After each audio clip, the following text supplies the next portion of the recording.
Hello.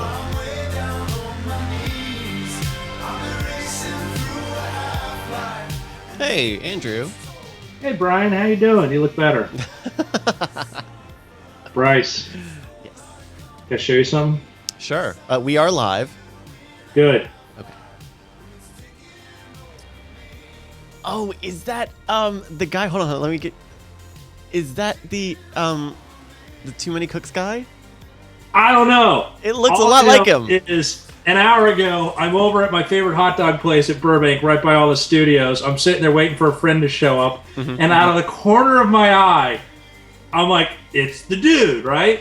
So I pull out my phone for a selfie. I snap the photo. Okay, I did. I snapped the photo, and then I go to look, turn it up, grab another one, and he's gone. Oh man. Right? And as soon as my friend shows up, I'm like, "You've seen Too Many Cooks?" And then my friend goes, "No." And some other guy goes, "Yeah, was that him?" And the other guy goes, "Yeah, was that him?" I go, "I don't know. All I know is I've got a creepy ass photo that With looks him in the like background." what friend grabs. He was gone. He was then gone. I don't know what's going on. Oh my gosh, that looked a lot like him. I think it was him. I mean, because I was right next to the big studios and stuff where they were doing a bunch of stuff, and so I just checked his Facebook, which it said that he was like checked in at San Francisco Airport, which is an hour, 5 hours ago, which could put him at Burbank Airport 3 hours ago, 4 hours ago. So, I just it's one thing like it's funny, and like it's funny if you go watch that Too Many Cooks. He's even in paintings in that thing. It's so good how they integrated him into that entire short. Now he's in my life. Now he's in my life. Okay. So thank you again for being able to be flexible with the schedule today. Oh, yeah, no worries. It's a little last minute. Let's see. Justin is set as away, but what if I just call him up?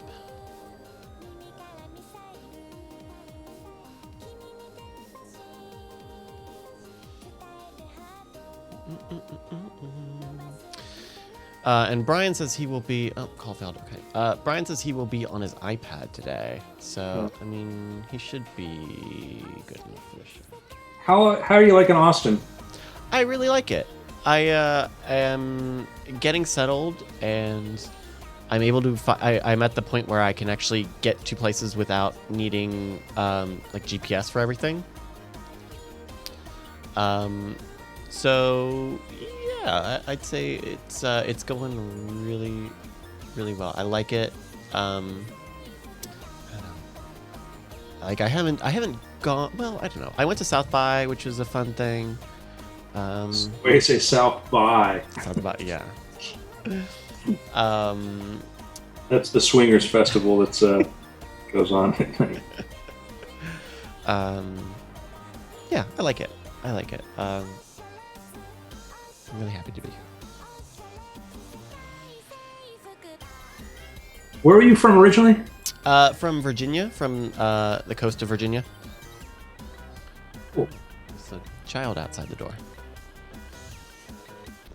Yeah, I'm from Chesapeake, a little town in Virginia, Chesapeake, near Norfolk.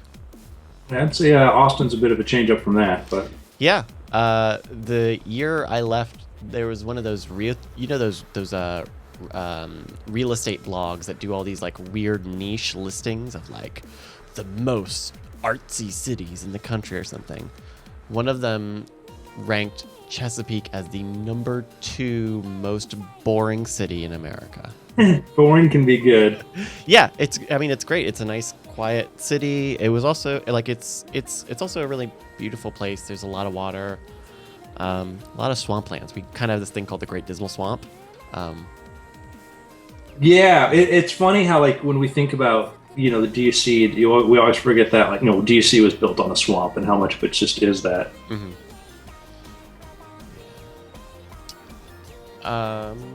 So Brian knows to call us whenever he's ready.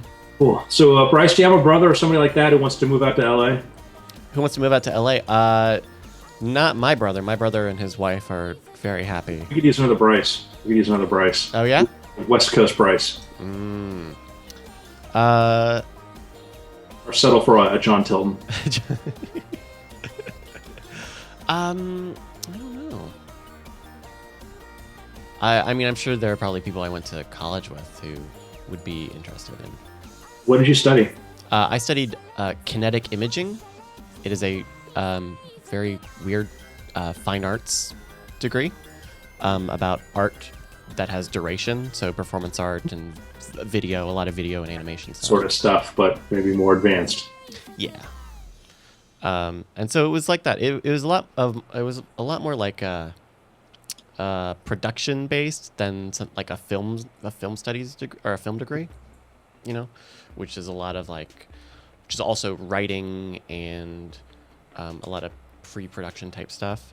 Mm-hmm. And then we also have, you know, the animation element, the 3D element, the performance element. You probably know this. I mean, you know the whole origins of cinema and MyBridge, how that came about?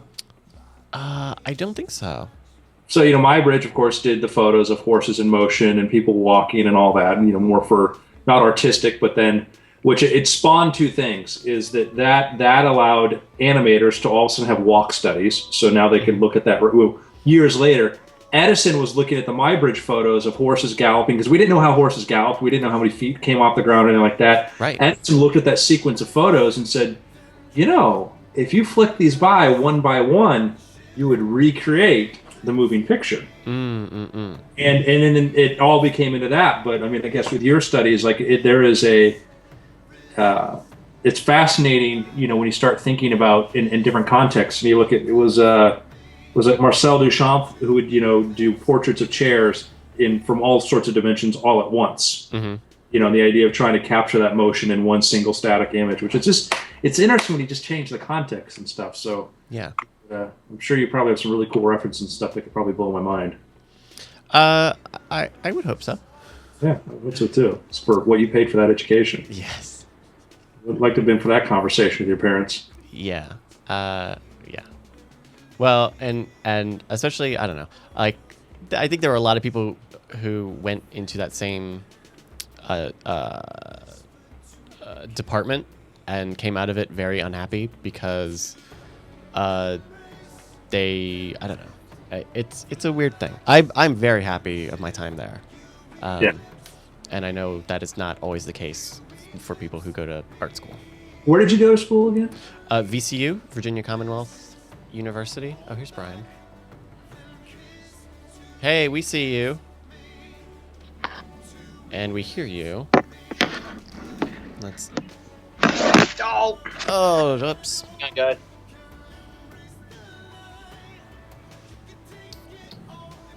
Working on this. I got it. Almost. Sit tight. Sure. Sure. Oh, and there's Justin. Justin, you see my photo? He says, "Give Yeah, dude. I saw it. That shit was awesome.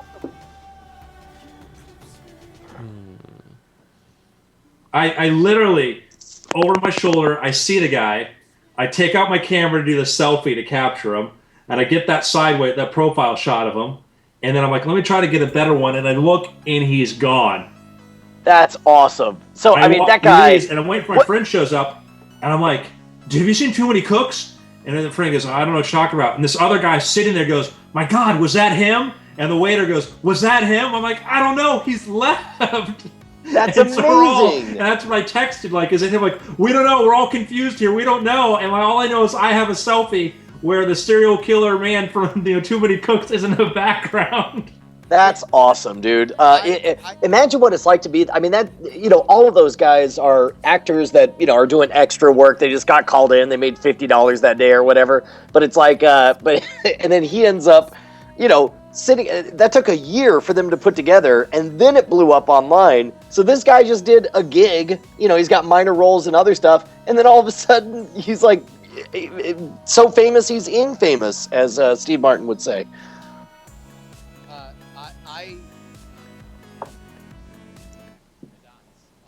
You're very quiet, Justin. You're very quiet. Check. Oh, better? Hold on. Better, Put warmer, my microphone closer. in front of- By the way, does my audio sound all right? Yeah, it's fine. Yeah. I mean, the voice is kind of nagging. Yeah. I mean, it's annoying as usual. All right, how about now? Oh, Any there better? it is. There are those dulcet tones. Yeah, I realized I should probably take my Now microphone or- out from behind my iMac. And Oh, yeah, that might help. Bryce, is this your arts degree we see here in our video composition? I'm working on it. There, Hey, look at that. yeah. And then we'll just move. I wasn't swear. judging. I just don't have your experience in fine arts to understand. Have we put the word out on Twitter that we're throwing the schedule upside down today? Not with the updated times. I don't. Believe. Okay, let me put out the word on this. I need to talk to Tom to make sure that that we're good to go on what do you call it? Cord killers. CK. Yeah. I believe so. I saw him in the dock, and I think he was in that text this morning. So I don't know if he did that. So are we live on Diamond Club TV? We are live on DiamondClub.tv. Dude, the new DiamondClub.tv. I mean, I can't get enough of it. I just pop in just to watch it, and just like I get giddy to see all of the channels filled with chat realmers making content. I'm so thrilled. It's it really. Well, number one, I mean, you were so excited you plugged a mega event unwittingly. Well, no, I mean, looking back, I totally see how it looks like something's happening this very minute. What I meant is just saying on a meta level, like, Oh, man, yeah. something's happening there, and then No, as everyone soon as you immediately explained shows it up. to me, I got it. But when I first read it, I'm like, oh shit! Like Brian's gonna do something fucking awesome on DiamondClub.tv. Like, I'm waiting. I got my popcorn ready. Yeah. Yeah, we even in the chat room we saw people just coming in, being like, "When's Brian starting the stream? Is he gonna be? What channel is he gonna be on? I don't see Oh, it." that's funny. And then they were watching the Diamond dialogue with you at that time, and they were like, "Hey, Brian!" They were like reacting to the show. Like Oh, it that's was live. funny. I didn't. Oh, dude, I'm sorry. So I'm a yeah, bad it's your person. fault. Okay. It is 6 o'clock. We are recording. We are streaming. We've got the AGR going. All right, hold on one sec. Or sorry, I'm tweeting right now. Sure. I've got my show notes template ready to go. And how are you guys feeling? Feeling good? Feeling pumped? Good. Feeling weird. Even have Cool Pro, Cool Edit Pro. going. And yeah.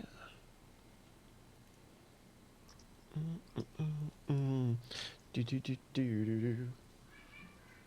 In fact, Tinvec in the chat created the new DCTV bot, which is fantastic. If you type in exclamation point schedule, it'll show you the time and day of the next shows in the next 48 hours.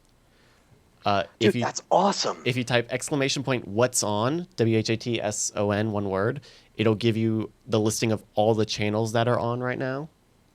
If you are an op and you type hashtag boiled, the little bot will give you a big red boiled. It's great. Yeah, I noticed the boiled bot. Man, that's bizarre. There he goes. There's the boiled bot in the chat room right now. It is kind of really gratifying that a joke that played for like 4 people. When we made it in 04, 05, now has for whatever reason found life in the chat realm. Oh, And- yeah. And this is so great. He hooked DCTV Bot into Cleverbot. So if you mention DCTV Bot with something that's not a command, it'll talk back to you with something from Cleverbot. That's awesome. It's really cool. Okay.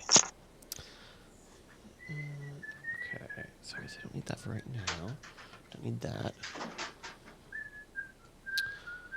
Hey, Andrew. Mm-hmm. You want to go to Disney on Wednesday? Mm-hmm. Mm-hmm. I'm Puerto down. Rican League champ. Hey, man, guess who else is in Las Vegas right about now? Justin Robert Young. I see it is God's favorite homeboy, Padre SJ, God's right? favorite player of the movie draft, Padre God's Father Salazar. favored troll extraordinaire, the God's pod. favorite troll, Padre SJ. Yeah. Dude, I gotta make plans to hang out with. Hey, I still haven't bought a pass to Star Wars Celebration. Is that the kind of thing where it's like I better do it or I'm screwed, or like right now? I have no idea. Tickets. Your ticket guarantees you a spot in what will no doubt be the biggest Star Wars festival the world has ever seen. Thursday, adult $60. Buy now. Got it. Brian, need a place to crash while you're here? That's a good question. Airbnb's got a great app for that.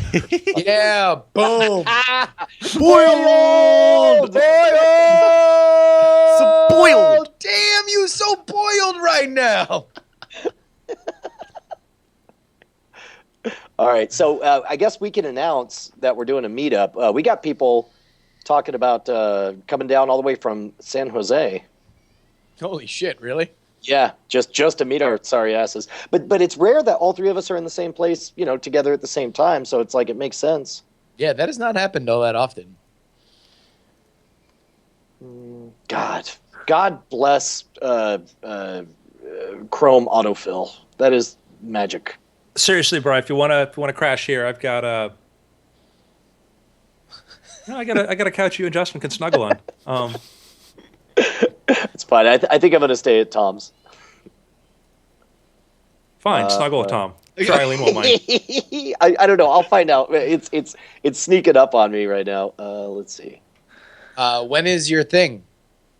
Tomorrow we do a practice run through, and then I believe I have tomorrow night off, and then Monday evening, like around twilight, we'll do the package, and then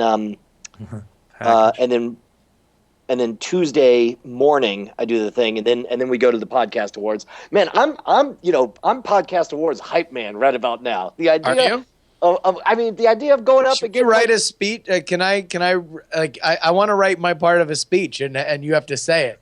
Yeah, I think that sounds great. I'm excited because I know for sure I'm going to get to accept an award on behalf of Tom Merritt because there is no doubt that he does the finest. Is Tom not coming out?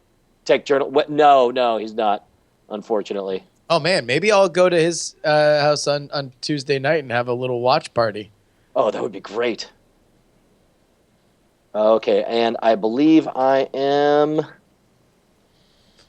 By the Hey, way, man, the podcast awards watch party with me and Tom Merritt would just be us trying to play through Black Rock Mountain.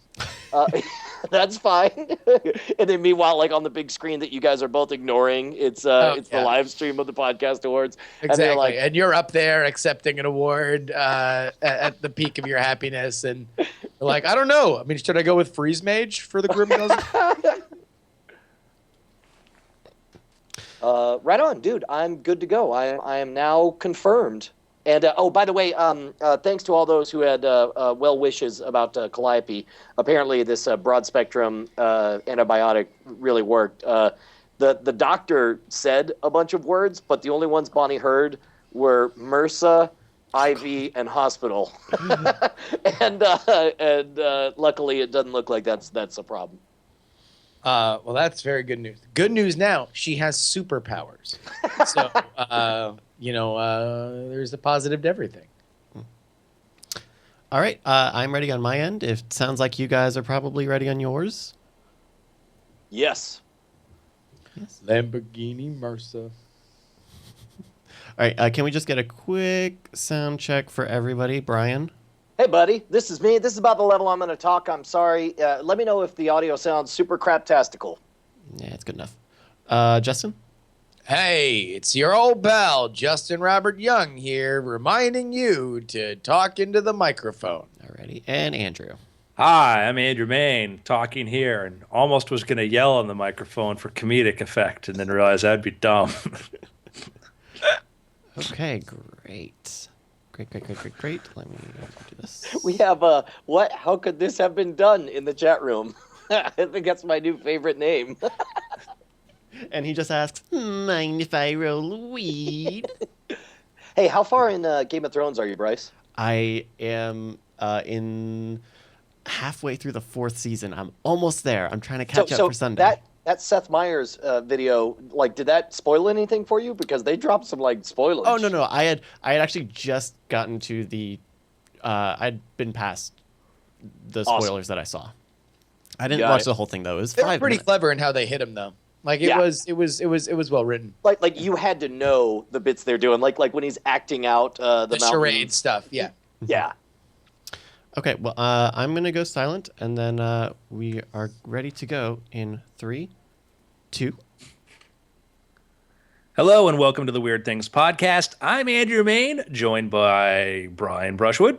Hello, beautiful people. I apologize. I'm remote. I decided to take a vacation in Las Vegas. Nothing like God's oven.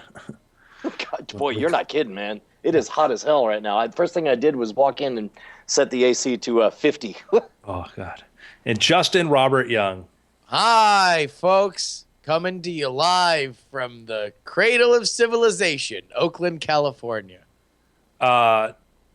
Just a little note. Any of you who are going to be at Star Wars Celebration, Justin and I guess Brian, we're going to be down there picking on all the nerds. Making fun of them. We should show up in Letterman's jackets and be all like, nerds! Well, I Cosplaying like as, that we do ogres. that, but just like use like oh, the hilt of your lightsaber is totally wrong. Nerd, you know. Nerd. Camera flash for that. Nerd. Oh, you got the color scheme of this blue R2 way off. Nerd. Yeah, that's not even Mon Mothma's skin tone, nerd. Come on, man. R5D4 is not polygonal. He's circular. Yeah, dude, me, Brian, and Andrew, as we refer to ourselves, the original trilogy, rolling through Star Wars Celebration on Thursday. We're not going to be there all weekend. In fact, I have to go back to San Francisco on Friday. So Thursday is going to be the day that we will be there. If you are there, that is the day to see us. Hit us up on Twitter. We'll do a meetup. Sweet. Real first, I had a scary encounter today. I shared it with Brian and Justin. Oh my God, did you? Shoot. Yeah, you want to talk about weird things. So, if you haven't seen Too Many Cooks and you're listening to this recorded, you should click pause right now, type in 2TOO Many Cooks into Google, and join the rest of civilization. All right? And go see that. And then come back and look on my Twitter feed for today. I'm sitting. I go to meet somebody at Doghouse Dogs. It's a hot dog hamburger place in Burbank. It's fantastic. I'm sitting on this bench waiting for a buddy to show up, and I sense something. My spidey sense starts tingling, and out of the corner of my eye I see something, and I jerk my head around, and I'm like, "What?" You know. I just walking up there, I had this sort of, like I woke up, rolled out of bed to go there, and I kind of had that. Did I imagine I texted my friend to meet me here, or did I really text him and tell him to meet me here? Is this going to be like one of those weird dream blend reality sort of things? So I'm already in kind of a weird state, and I sit there, I look over my shoulder, and I'm like, holy crap, right? And I'm like, immediately, I'm like, I gotta take a photo of this. Put it into selfie mode, get the camera, I take the selfie, I look at it, look at the photo, I'm like, yeah, you can see. Let me get a better photo, and then I'm going to talk to him. I turn around, and he's gone. He's gone, right? And by the way, he, if you're not familiar with it, is the principal character, the serial killer from Too Many Cooks. I was building to that, Brian, but yes. Oh, sorry. I was using narrative structure. And the he, as you, Brian, just pointed out, is I consider he's the Hannibal Lecter, the Darth Vader. He is the archetypal presence, this villain, this of online memes, the lurker, the guy who keeps popping up in every frame of Too Many Cooks. When you look, he's even in paintings in Too Many Cooks. If you go back and look, he's like, oh, he's not. And then you look in the background, there's a painting, and he's there somewhere in a small corner of it. So the dude from Too Many Cooks was photobombed me, and then he was gone, right? So finally, my friend shows up. He's like, what's going on? I'm like, have you seen Too Many Cooks? He's like, no, what's that? I'm like, I'm trying to figure out how to explain. And somebody over sitting at the table goes, yeah, was that him? I go, you saw him? He goes, yeah, I saw him too. And the waiter goes, you saw him too? I go, yeah, was that him? I go, we don't know. We don't know. And then it looks pretty clear. I mean, if you look at the photo, I would be very surprised if that just happened to be a rando dude. Because he's got that telltale birthmark on kind of the side of his head there. And I think I remember seeing that in Too Many Cooks. So you could check it out. But it certainly looks like him. And by the way, considering the transmedia narrative of that video, I don't think any of us are safe. He could be popping up in the background. That's right. He goes through whatever I was literally across the street from Warner Brothers Studios where Ellen is, and they tape a bunch of different shows. So, if you're going to get somebody who's famous and they're going to be somewhere there or down the street at Universal Studios. So it's like I'm in the production center of the world there. So if this were in, a Walmart in Ohio, I mean, everybody looked like that. But here I'm like, my money is on that it was probably him. I'm pretty sure it is. Go ahead, Justin. No, I'm pretty sure that's absolutely him, and I'm terrified by that. That is, and let me explain this. I have known Andrew for a very long time. He is not somebody that I would consider to be starstruck. Like, I mean, I've gotten texts from Andrew. Oh, I'm in a room with somebody famous, something like that. I can't remember a time in my entire friendship with Andrew Mayne that he has texted me a sneak selfie of him with somebody of some gigantic star power, and you have been in rooms with many, many, many famous people. This is amazing that you exhibited this behavior. Because I think Too Many Cooks may be blending into our reality. You understand? Like I saw him, and I'm like, let me get another photo, and then I'm going to talk to him because, man, I'm going to do weird things. Like, how awesome would it be if all of a sudden he just popped into frame right now? I mean, like. Oh God, that'd be so good. Like, what would you like? Just thank you for your service, sir. Like, what is? Thank you for your service to comedy. It's like, hey, can I pay you cash? Could you do this? Could you do? I would have paid money just to because I mean, just to have that moment, all of a sudden be like, yeah, and all of a sudden he pops up out of frame, right in frame there. Oh my God, dude, that would be amazing. That would be Patreon money well spent to have him just pop up there. Dude, so today I flew from Austin to Las Vegas, and I had a rando encounter. I tweeted about it, but do you, Justin? You travel as much as I used to. Like in my mind, I just assume that once I have a hat on and my glasses on, I look different enough that I'm just invisible, and I just move my meat from point A to point B and don't really think about it. And it really weirds me out when somebody sees through my heavy duty disguise, as the TSA agent did this morning. And randomly, like I'm just getting through because I didn't get TSA pre, which by the way, per your recommendation, Justin, I just applied for global entry now, but I didn't get TSA pre, and so I'm going through the getting felt up and everything. I'm like, hey, I'm gonna opt out, blah blah blah, and then the guy starts dropping like coy references, saying like, watch out for this one that he doesn't hack any systems. And then all of a sudden, like, you realize that you're busted and that you have to, kind of turn into show mode. So that was weird enough leaving Austin. Then I arrive in Las Vegas. Same thing. It's like I go to the bathroom. I'm switched off. I'm lost in an audiobook. And then I vaguely hear over the audiobook someone say the word schwood. And then I look, and sure enough, Time Jumper randomly with his daughter at the Las Vegas airport sees me going from the plane into the bathroom. Oh, yeah, he was in Vegas. I had no idea. So I got dinged twice. So I'm not leaving the room again. I'm terrified. Yeah, Well- it's such a burden, Brian, when people recognize you. No, it oh pre- my well, it pre- god! Yeah, I mean, I don't know if to answer your question, I have yet to get the situation where a TSA agent recognizes me from my cable show. So no, that's yet to happen for me personally. But there's time. Well, and specifically, it seems to happen, when I would be a regular panelist on This Week in Tech, of course, I was an outspoken critic of the TSA. And so it was really weird to, get busted by the TSA, like as that guy who keeps shouting about the TSA. I don't know. I've had a problem with TSA in Austin, but they seem to be not friendly. But that's neither here nor there. Well, gentlemen, I'm gonna segue into a topic here, Let's go. Yeah. and it's do it. kind of related, but I'm not gonna tell you why it's related. I'm gonna give you a name. All right. Yeah. His name is Meng, M-E-N-G. No googling, no googling. Everyone in the chat room, no googling. Meng the Merciless? Ming, M-E-N-G. What makes Ming so special? I would imagine. Well, first of all, he's from the other side of the planet, right? Yes. He's not American.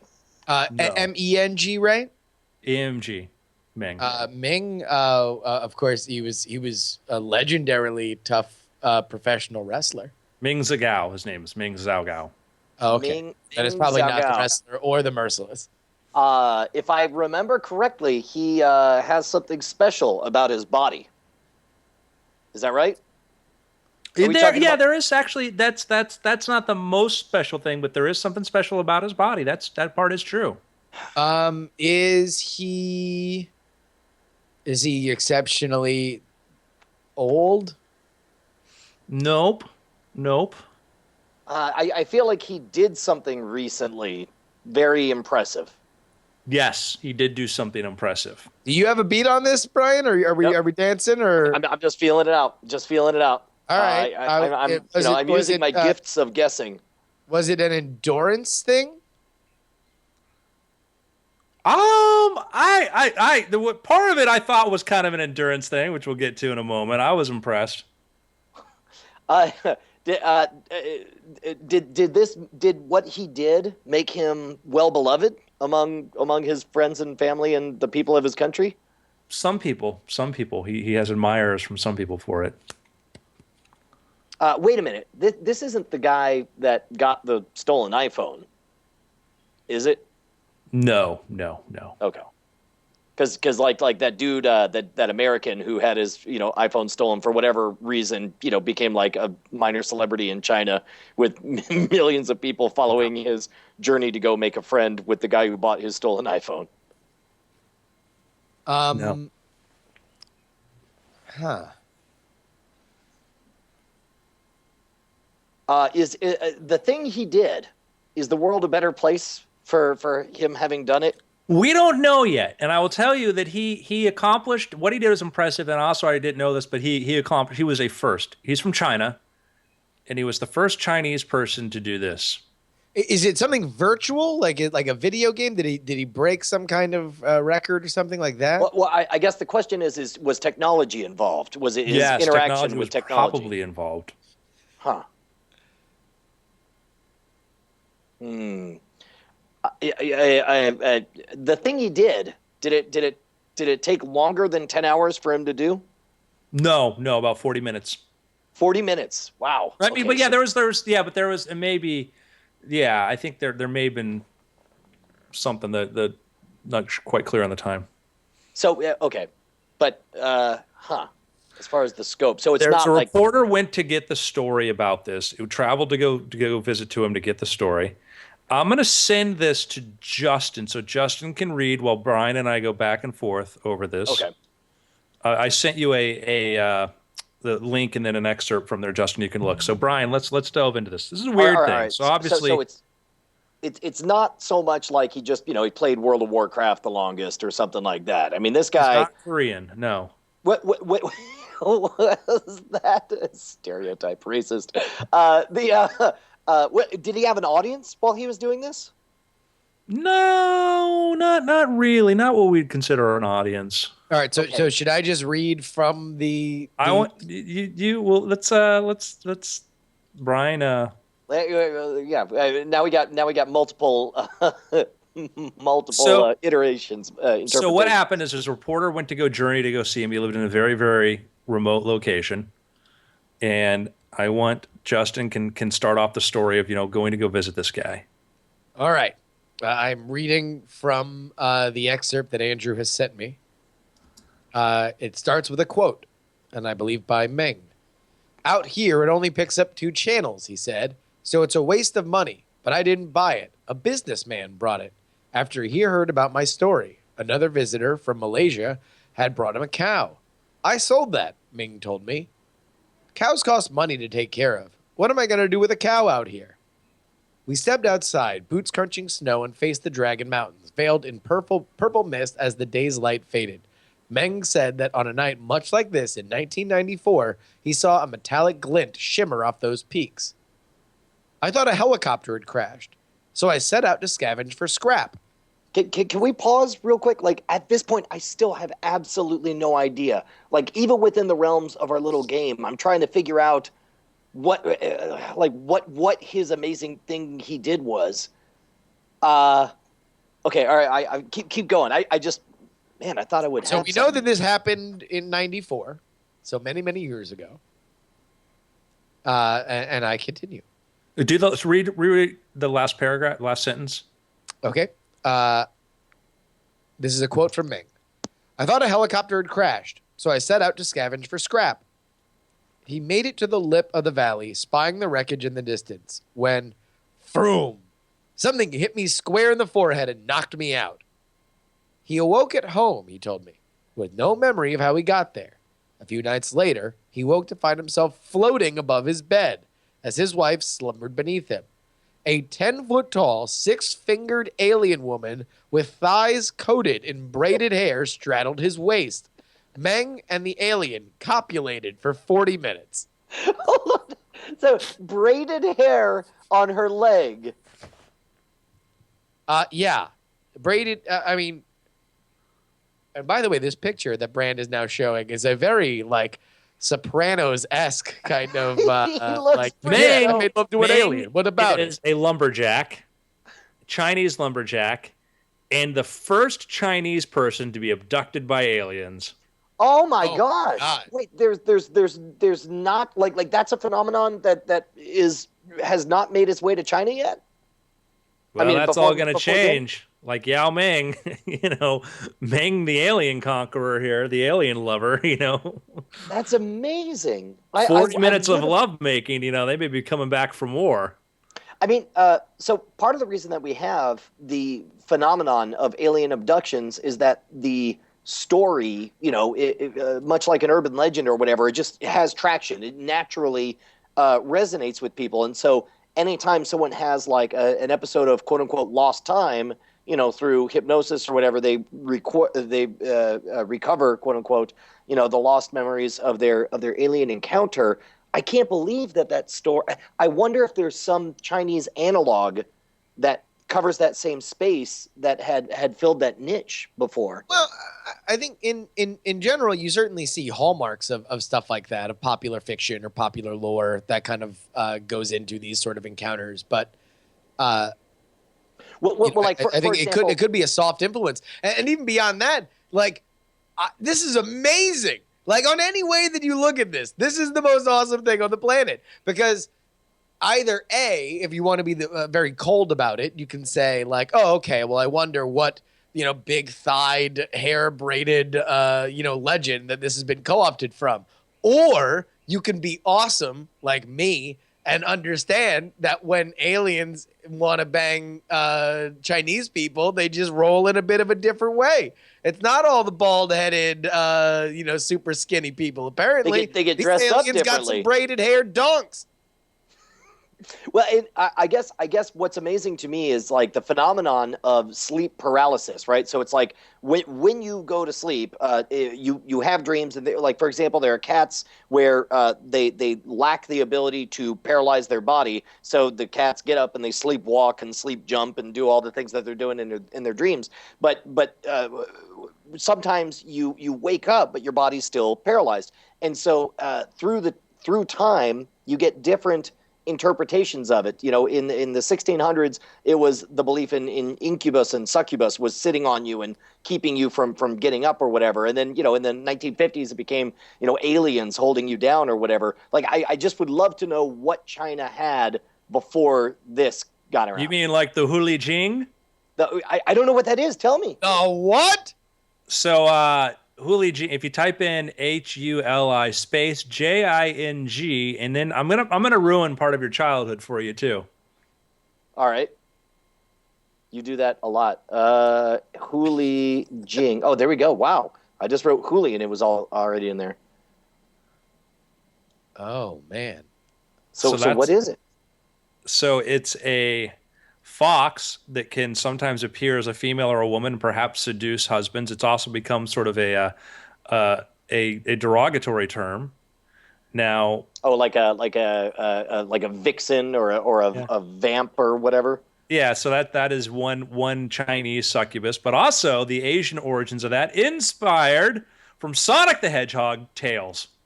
Wait, what? What? Is that, Oh my wait, is that God. real? All right, so wait, hold on. Number one, this is an all-time worldwide Hall of Fame excuse for people who get caught cheating on their wives, right? Yeah. Like, this is like some old world, like, oh, no, it was the Huli Jing. Oh, man. Got me again, that Huli Jing.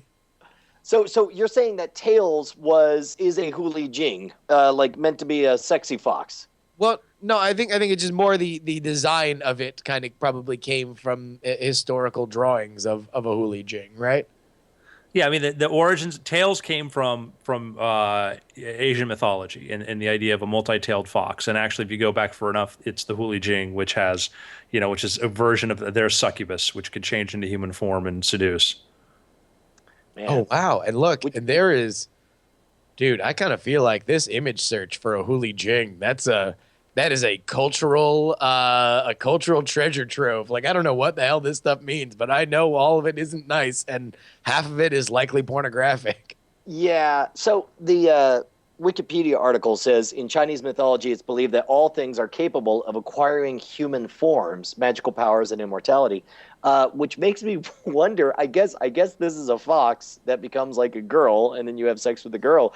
But it's like, would you have sex with a? Here's a weird thing.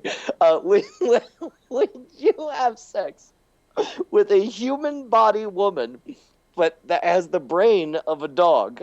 Like they transplant a dog brain into a woman. It's a human woman. Brian, we are riding a really, really, really thin line between a mythological, magical question and having sex with a mentally disabled person. All right, so that's a no. Like a severely mentally disabled person. Like, it's like, you know, like you would need to deal with like 24-hour care level kind of like disability. All right. But at the other point, you could be like, I don't know, maybe she just turns back into a dog. Like, you know, maybe then, you know, that problem solves itself. Until she shows up pregnant. Yeah. In dog form. Exactly. What With a a litter. bitch. So, Brian, you bring up an interesting question. Have you all seen Black Mirror, the first episode? Yeah. I have not. We're in. All Wait, right. oh, you have not, Justin? No. Oh, Because I think you guys did a night attack, or you addressed a similar scenario at one point. Or yeah. some- We talked about it. We talked about I mean, you know the conceit of the first Black Mirror episode, right? Andrew explained it to me 2 days ago, but I was not familiar with it before that. Holy cow! Because we talked about it in an opening stinger for Night Attack, and I thought that you knew I was referencing Black Mirror when I brought it up. That's interesting. No, yeah, I mean, I'm sure it somebody will- involves, for those of you who have not watched it like myself, it involves somebody being blackmailed to have sex with a pig, which, if you have watched or listened to Night Attack, isn't exactly far outside the bounds of what we often talk about. Yeah, I'm sorry. So you brought this up, I assume, for a reason. Well, yeah, I mean, just it's sort of an interesting segue getting into that, like, what would you do sort of thing. And I think you guys addressed that. And I love the other episodes on there, but I watched that one and I'm like, no, like people are going to die. People die every day. I don't have sex with animals every day. So let's keep it that way. Well, and they do a good enough job of portraying the protagonist. Spoilers happening right now, by the way. Pause this episode and watch Black Mirror right now. But they portray that prime minister as somebody who lives and dies by the polls and craves that approval of the masses. And then once the masses turn overwhelmingly to save this person's life by having sex with the pig, like I believe it. Now I also believe that you would have a very difficult time, putting yourself in that situation. You also believe, would you have sex with a woman with the mind of a dog was a serious question. Yeah, granted.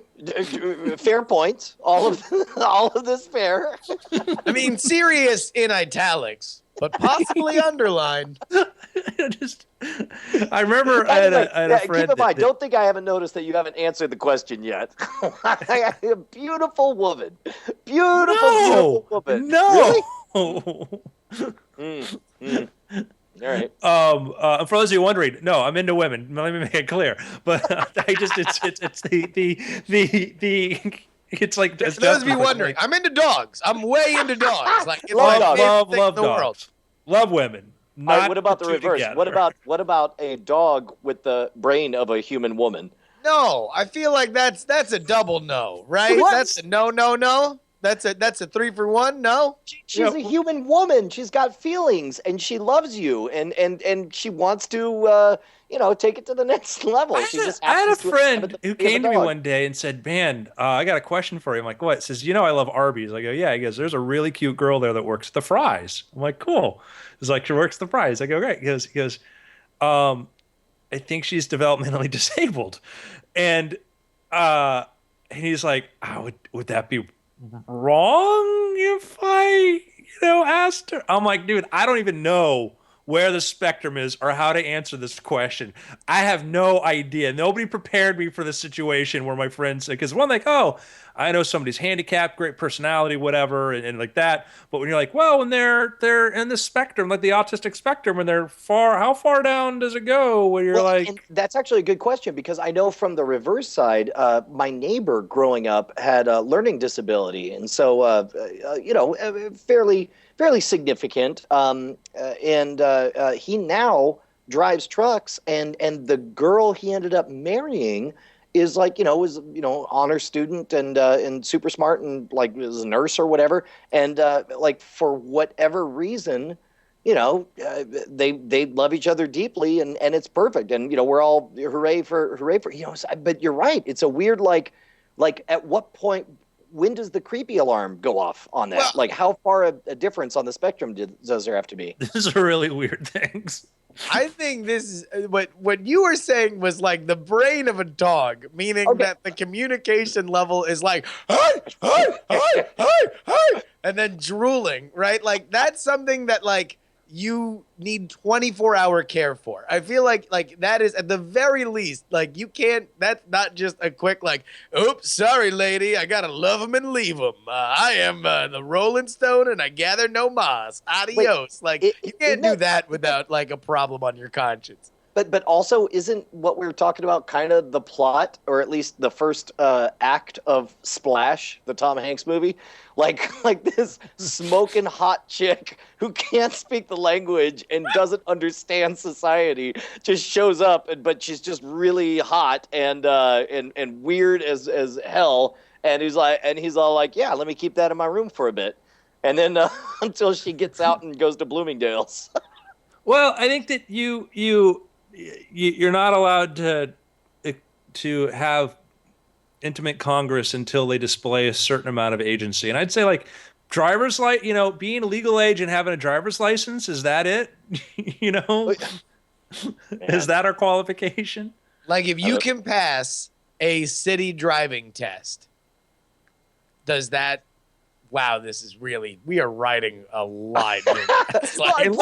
Anybody who is offended, we're sorry. We don't know. We were not prepared for this situation. No, I mean, here's the thing. There's really this is a no-win situation, right? Like, the further, because it's a curious question for which deserves investigation. However, like, this is a minefield of all minefields. Like, there's nowhere in our straight white privilege manual were we told how to handle this situation. This is the true Kobayashi Maru for podcasting. This is a no-win scenario. Hey, now seems like a good time to thank everyone who makes Weird Things possible at patreon.com/weirdthings. That's 448. We're almost up to like a full battalion, a legion. We just need 500. If you guys like the show, if you guys continue to enjoy new episodes, why don't you cross over? Just throw us literally a nickel. It won't even be $1 per year, but you'll be in the clubhouse and you'll get After Things, our post-show podcast, which I guess we put out just for 500 people right now, and it's some of the best stuff that we do. Mm-hmm. Yeah, absolutely. We appreciate your support. After Things, if you haven't checked it out, we really, really enjoy doing that. It's been a lot of fun.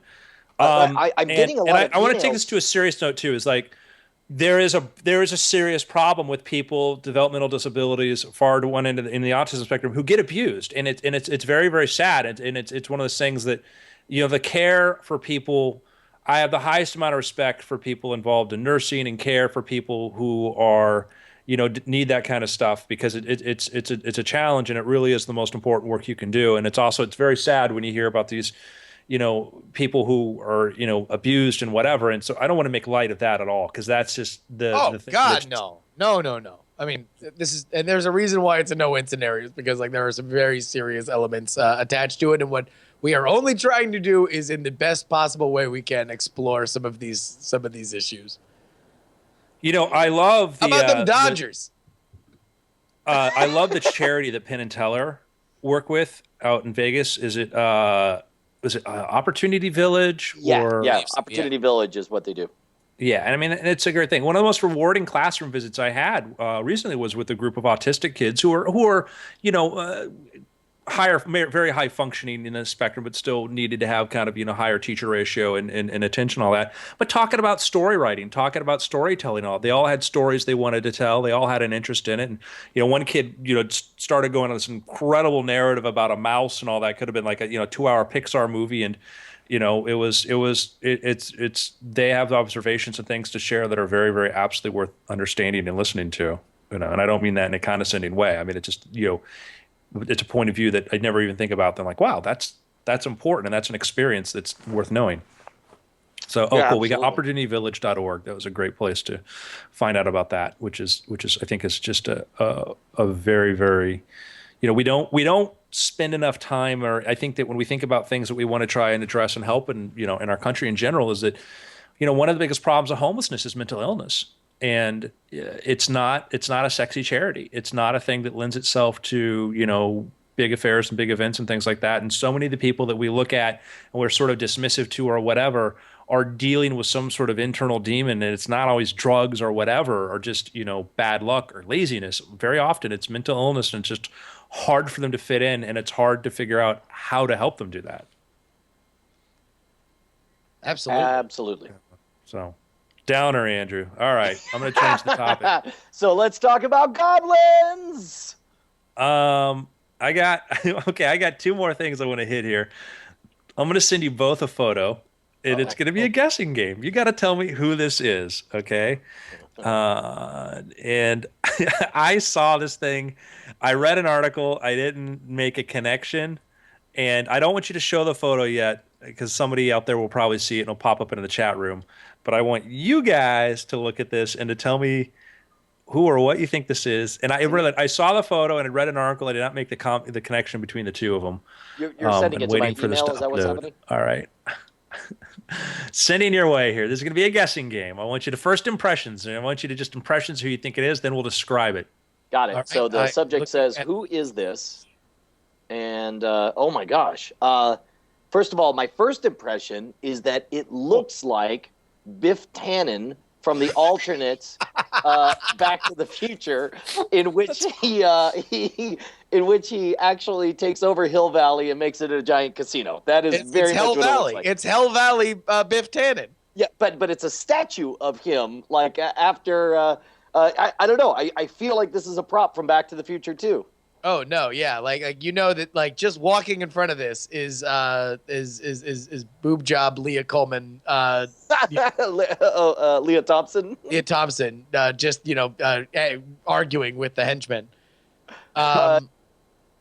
Yeah, I mean, first of all, are we right? No, you're not right. I mean, maybe in the true timeline. So I'm Okay, going first of all, to if guess what I see is what kind of looks like a two-tone bouffant sort of hairstyle. However, there are like pearls around the neck, so Yeah. I This almost is feel a like statue. although it looks like I'm gonna think it's a woman. It's just a very unflattering statue of a woman. Well, and plus also it's very expertly cropped. I feel like Andrew intentionally is throwing us for a loop because it could be a bouffant hairstyle that maybe ends in a bun, but it's cut off, and then also you can't detect whether or not they're breasts because it's cut off, just at the end of the V-neck. It's a bronze statue, so it's wow, man. First By of the all, way, those are, haunting eyes on this thing. Like it You're right. has these pupils with indents where the irises would be. Like so, it just looks like That's this. a common sculpture technique, though. yeah. Well, what's not common are those wicked buck teeth happening. Those are All right. very prominent teeth. Listen, It's like one of those, I like- understand that's a common technique, but I think that there are subtle ways to do it Oh, that yeah. doesn't make it look like two lifesavers It's like and a gigantic tattoo. gulp. When people get tattoos of their kids, that just never looks good. I'm Yeah. gonna send you the answer, okay? Oh, jeez. I am so. It looks like Biff Tannen meets J. Jonah Jameson in statue form, but I just now got the email that says. Oh the my God! answer Somebody in the is- chat room got it. Oh my God! That is. It is Lucille Ball? comedy and It was all over the television news, so- legend, Lucille Ball. But it looks nothing like Lucille Ball. You can't put up a statue of J. Jonah Jameson and say we're fans of Lucille Ball. So apparently, this is in the Western New York hometown of Lucille Ball. 2009, it was erected in Lucille Ball Memorial Park in the village of Sileron. And the statue has been blasted by critics who say it bears little or no likeness to the popular television and comedy legend. I would So go explain- even if maybe Alice the maid. Well, so explain to me what the controversy is, because, I guess the artist. Look at the volunteered- statue, Brian. No. But the reason it's in the news is because, I guess the artist volunteered to fix it, and the mayor said no, or what's going on? I wait, don't but know. the I couldn't artist wants explain as the much news as cycle. I'm just telling you, $10,000. there's a statue that just looks nothing like Lucille Ball. Well, I mean, all right. So wait, Bryce, go back to that photo because the site that Bryce was on has a side by side. So they have what was the liquid? Vegemate or whatever. Yeah, vitamin Vitamin or something. Yeah. So it is allegedly a frame Vitamina Vegemin, that's what it was. of Lucille Ball in the I Love Lucy from the I Love Lucy show with a bottle of the elixir and a spoon. It looks more like Paulie Walnuts in the hair from The Sopranos than it does Lucille Ball. This is a horrifying gremlin. It's like Buddy Holly as played by Gary Busey. I Oh my stand God, behind this my Biff is- Tannen. It's Biff Well, Tannen. all right, so all the way. where are you? Like, let's say Andrew, you are a legend and continue to be to the point where people want to make a statue of you, right? What is the line for you and us, your friends, before it's like, yeah, I would imagine that there are many pictures that people take of all of us we are not in love with, right? No matter how much the people taking the photo might do it out of love and respect. I can imagine that a statue is similar. It might not be exactly how you want to look, but you're honored that somebody would put the time and money and effort into erecting a statue of you. Like, what is that line where it even gets over like, oh, wow, this tiny town spent $10,000, which can't be an insignificant part of its budget, so they could honor you as a person and your career, but also it looks like something that came out of the Netherrealm. What's the question? What is that line? Like, how ugly does a statue need to be before you're pissed off about it? Well, I mean, first off, you're not going to get something over 100 feet for that much money. My rule has to do first with the height of the statue. I want people to be dwarfed and intimidated and maybe frightened by it first. It's like the woman who did the reconstruction of Jesus's face for the church. Oh my gosh. Where that's you go like, heartbreaking, because she did it thinking that she was fixing and helping, and she was blind, and it was not good. Well, that comes into that, like, you have to know, what is your skill set? Is this a new level you've never done before that maybe you shouldn't be doing right now? Or is this a thing like, oh yeah, no, I've done these things, look at these miniatures. And I think that's the kind of thing when you're getting somebody who's like, I've had this before. I've had people offer me like, hey, yeah, if you want me to do some graphic art stuff or for you, I'm like, oh, sure, send me something. And they send me like the most horrible Photoshop. They just took they took an adult school class on it or whatever. And you don't even know where to begin to be like, do you know the difference between this and something that's good? And you don't want to be the one that's like, not in some artistic thing. It's like, wow, I can see the jaggies from the font in this and in that, and that's the thing is you get in that place where some people just don't know. They don't know how bad they are. Not to say you can't get better. So that is horrifying. Like, I mean, because you really, if that's 50% less bad, I feel like it's not an issue because it has to be universally looked at as that's horrifying and does damage to the memory and legacy of Lucille Ball, for people to be like, for this to be national news. Because otherwise it's like, listen, it doesn't look exactly like her, but how many statues look exactly like the people that they're honoring? Well, but there's the thing, there's certain kind of rules of thumb. How many sculptures have you seen where you see the teeth? Well, and plus also the photo that's held up side by side to it, her mouth is not open. She has closed mouth, and it's like I'm sure that's not what it worked from, but that appears to be like the moment, the scene, and she's not doing the same thing. Well, and again, and even going more basic, name a famous sculpture where and there are. But name one where you actually see the teeth of the person, and there's a reason almost never see them because it's like trying to if you're when you were trying to draw pictures of people when you started drawing teeth with a pen that was not a fine tooth pen, they're scary. You see those tattoos that people get of their kids that are scary because the teeth are But there's a reason you don't see all the classical sculptures. You never see teeth, and it's like, okay, why did you do? Like an example of this, you can tell. You know how you can spot a self-published book right away? How? And this is something that if you look at my very, very early books, you saw I made this mistake when I was doing my magic books. I got yelled at by Andrew for this. Not yelled at you. Not yelled. No, it was you pointed this out, but I had never realized it. They'll say buy.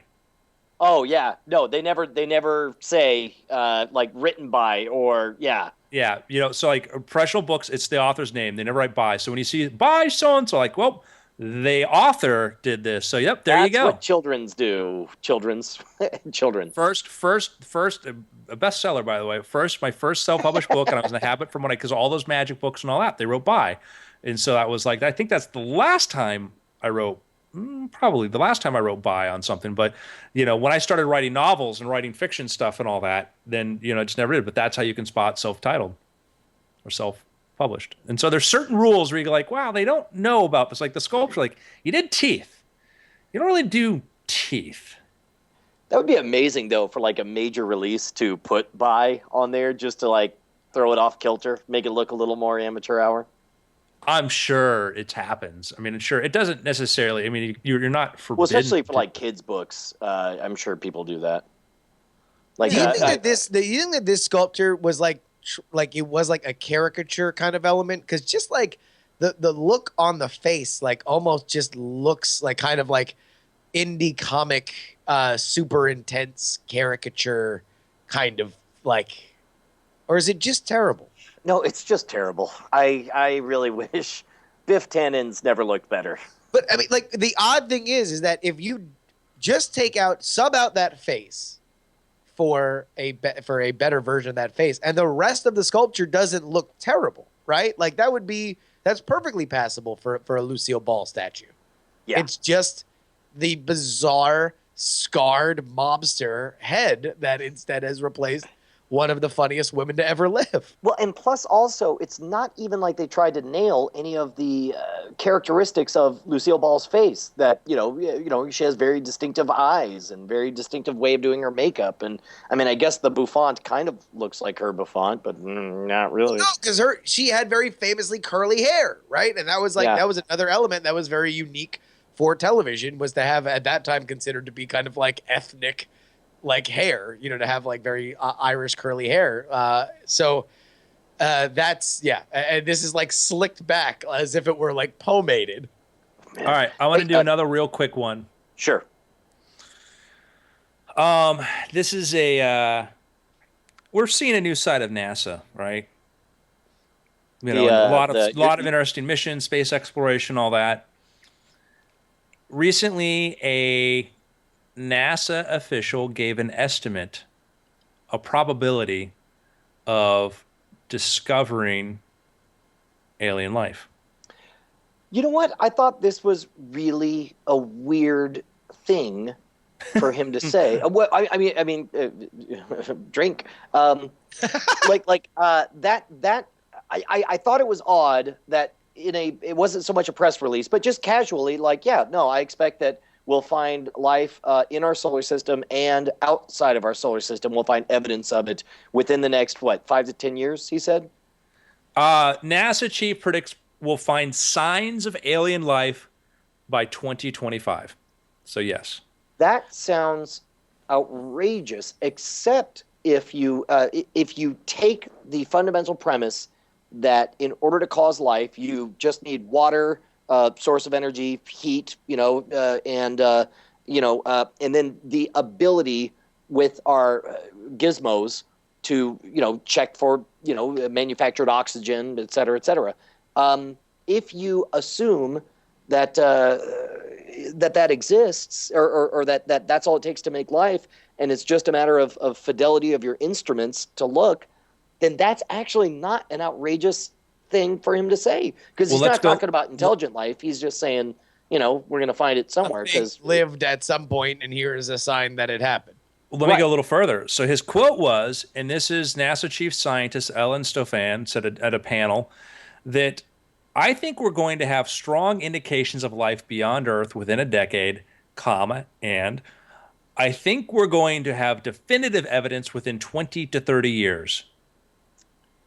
I mean, I don't know that that's an outrageous estimate. I think that if it exists, it really is just a matter of us having the proper instrumentation to find it. And I think that's a reasonable enough time span for us to try looking at enough stars or poking at enough planets or moons. I think he's right. And to me, the most remarkable part of it is how unremarkable it is. You know what I mean? Well, obviously, he's got to have a pretty good rationale. Here's the quote. We know where to look, Stofan said. We know how to look. In most cases, we have the technology, and we're on a path to implementing it. And so I think we're definitely on the road. I mean, he's the head of NASA. This isn't just like the three of us shooting our mouths off and yelling and screaming about, hoojings and crazy Lucille Ball goblins. Like, this is a dude this is his business. So here's a question. Let's use Europa, because everybody loves Europa. Right? Although we the see latest signs. jam is that one what's Enceladus or something, Enceladus, or the one around Jupiter. Nah, I can't remember. Europa's around Jupiter. But no, I'm You've sorry, the one got around Saturn. Ganymede's around Jupiter. Callisto's around Jupiter. Enceladus is around Saturn. There you go. That's what I meant. Thank you. So, all right, pick. Well, fine, Enceladus. We'll take that one. You happy now, Brian? You happy? We take that world. We find on the surface evidence. We see some looks another one that probably has an ocean there, whatever. We find some weird dark bands, whatever, and we come up with some sort of there's a vent. We see some sort of like volcanic venting thing. Like, man, we could probably drop a probe in there, right? Through a couple miles of ice. We drop a probe through there, a couple miles of ice, starts swimming around, and we hear whale song, like something like that. Yeah.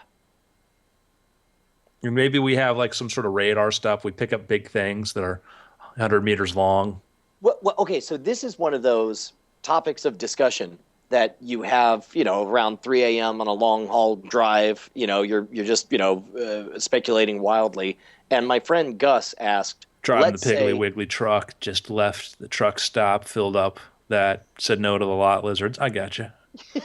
So big gulp sitting in my lap. Picked up a hitchhiker and we're talking. My friend Gus asked me, let's say, without, beyond a shadow of a doubt, we have absolute confirmation that that alien life exists, and it hits the news, and we all watch the tapes or whatever. He goes, "What does that change the next day?" And the answer, weirdly, is nothing, right? And yet, all the most important things kind of don't change anything the next day. You still got to go make that money. Who? If you're a college freshman, science-minded, your world changed. If you're a biochemist, your world changed. You're working you're working in pharmacology and discovering new things. Your world changed. You're in material sciences. Your world changed. You're an like you start getting into, for some people, nothing changes. But I think for other people, everything. It's like the first PC. First time somebody saw a PC motherboard, that's cool, and then other people are like, oh no, this is everything. Yes. If you sell miniature whale toys, your world changes. But so we start getting we're going to want to know. We're going to be dying to know what those are. We're going to want to see them. And they're going to be people like, what about our whales on Earth? Screw them. We want the Enceladus whales. It is the number one story in the world. And it is something that would be persistent and gigantic and seismic whenever there's any update on it. In terms of a news cycle, something like the proof of existence of life outside Earth, any little nugget or morsel of information will be, the increasingly outdated term front page news. Although I guess that transfers to blogs for every outlet that exists that delivers news. Yeah, and then there's the waiting for the news. But I think that you're absolutely Brian, you and I are going to still do what we're going to go do tomorrow. We're still going to go do that. But for some people, it's that it changed. And once you start hearing that, if you're a marine biologist, you're like, holy cow, I want to know. And I think that as far as, you look at, we have planetary resources, we have, all these people in these private enterprises that are doing stuff. You're going to get, Google's going to say like, well, NASA, if you're not, we'll fund a mission. We'll do this. We want to know. That desire to know is going to get accelerated. Oh. Yeah, absolutely. I don't know. It's just fascinating that the biggest, most important things often, are those profound worldview changing events kind of don't change when it's like, well, I definitely have to go make donuts today. That's great that they're aliens. It's weird to me that something can be so profound and yet not change. It's like, well, I still definitely have a show in St. Louis tomorrow, and so I'll go do it. Yeah, I remember right after 9/11 happened. A friend of mine, Jack Latona, like people are like, well, what next? He says, life goes on, and we're like, oh, what do you mean? Come on. He's like, oh, life goes on. He was like, says, yes, this is the thing, but you have, and that was and it was hard for a lot of people, me to sort of understand that, because it's like, everything changes. But I'll give you an example of something that's kind of interesting, which is in the world of biology just was a humongous big deal, very, very big deal that just came to light quite recently, and that's CRISPR, right? You guys familiar with this? No, CRISPR? not at all. So it's, if you look up CRISPR, basically what it is, it's a technique now that lets you target very specific sequences in a genome, pull them out or plug them in or put other things in there. It's a precision technique for editing that just it's been used in gene editing only since like 2013. And it's allowed, I mean, it's been tested prior to that, but I mean, it basically allows you to, it's a technique that allows you to specifically target. We found ways in which genes can be replaced. And so it means it's a very, very incredibly powerful technique for gene editing. This is for when you're creating new life. This is like you do this to embryos, or is this something that you can edit currently existing life, like with they've got viral injection techniques? I believe all of the above, but I think that you could actually do germline too. Let me find if I can find either a Ron Bailey or a Matt Ridley article on it, because it's if you go to Matt Ridley has an article. He succinctly precision editing of DNA on Rational Optimist. Changing one letter in the genetic code at a precise location is now possible. So this came out in 2013, is now being applied, and it is a very, very, very earth-shaking sort of technique now. That's amazing. But it's and it's just beyond, it's above our awareness because it's sort of an obscure sort of concept or technique, but it's one of those things that had ramifications that are going to affect everything going forward. This is a great way to kind of wrap your mind around the importance of it. He says, just to get your mind around this feat, imagine taking about 5,000 different novels and reprinting them in normal font size on 23 very long cotton ribbons. Since each word takes up about half an inch, the ribbons placed end to end would stretch for roughly 3 million miles, 120 times around the world. But to be a bit more realistic, twist and tangle the ribbons so much that they only go around the planet once. One of the books you've written on your ribbons is A Tale of Two Cities, but you don't even know which ribbon it's on, let alone where that ribbon is. Your task is to find the clauses. It was the beast of times, it was the worst of times, and correct the misprint. That's the level of precision that we're talking about. And he goes on to explain that, we've been involved in genetic engineering for 10,000 years, starting with farmers in Turkey who introduced a mutation to wheat plants in the Q gene. And we were trying to become more and more precise at it to get the things that we want. 50 years ago, we were using nuclear reactors to do this. One of the most popular forms of grains that are used in beer actually came out of a nuclear reactor, and it's considered, it's considered a green. It's not considered GMO, but it's like, this is reactor food, people. Yeah, dude. And by the way, like what you vote for when you vote for non-GMO, and I don't want to start a fight or anything. I'm sure there's some very important points to be made against GMO. But if you are not okay with GMO, oftentimes what you're voting for is the much, much messier process of, I don't know, let's just take it and throw it in a nuclear reactor and we'll get a bunch of freakish mutants, but maybe one of them will be good. And we may not know what these other things. Again, all these things, where every single person knows, we need to cautiously investigate and have process to look at this sort of thing. But just to put your foot down and be like, no, it's based on an aesthetic sense is not helpful. But anyhow, so CRISPR is another technique that's just, in one world it's everything, but for us we've been going on like anyways. But it's like no, this is going to be a very specific targeted thing. So, gentlemen, we want to do picks. Yeah, can I ask you guys, did all three of us get pre-orders in for the Apple Watch? I did. Yeah. Did you stay up? Like, did you get what did you get? I got the Space Gray Sport, so mine is going to be late. It will arrive in June, allegedly. But, I don't know. It was one of those things where I've always compromised to get the thing the day everybody gets the thing. And oftentimes I've kind of gone to lengths to do it, and even then not gotten exactly what I wanted. This is something that's a little bit more out in front of everything. So, like, I was fine with waiting the extra 2 weeks. He said before tearing his face off because he doesn't have the thing when everybody else has it. So I'm dude, trying my best to build up my tolerance when everybody else has their awesome Apple Watch and I'm sitting around with the old naked wrist McGee. I am with you 100%. This year was a little bit different for buying stuff because I didn't do it myself.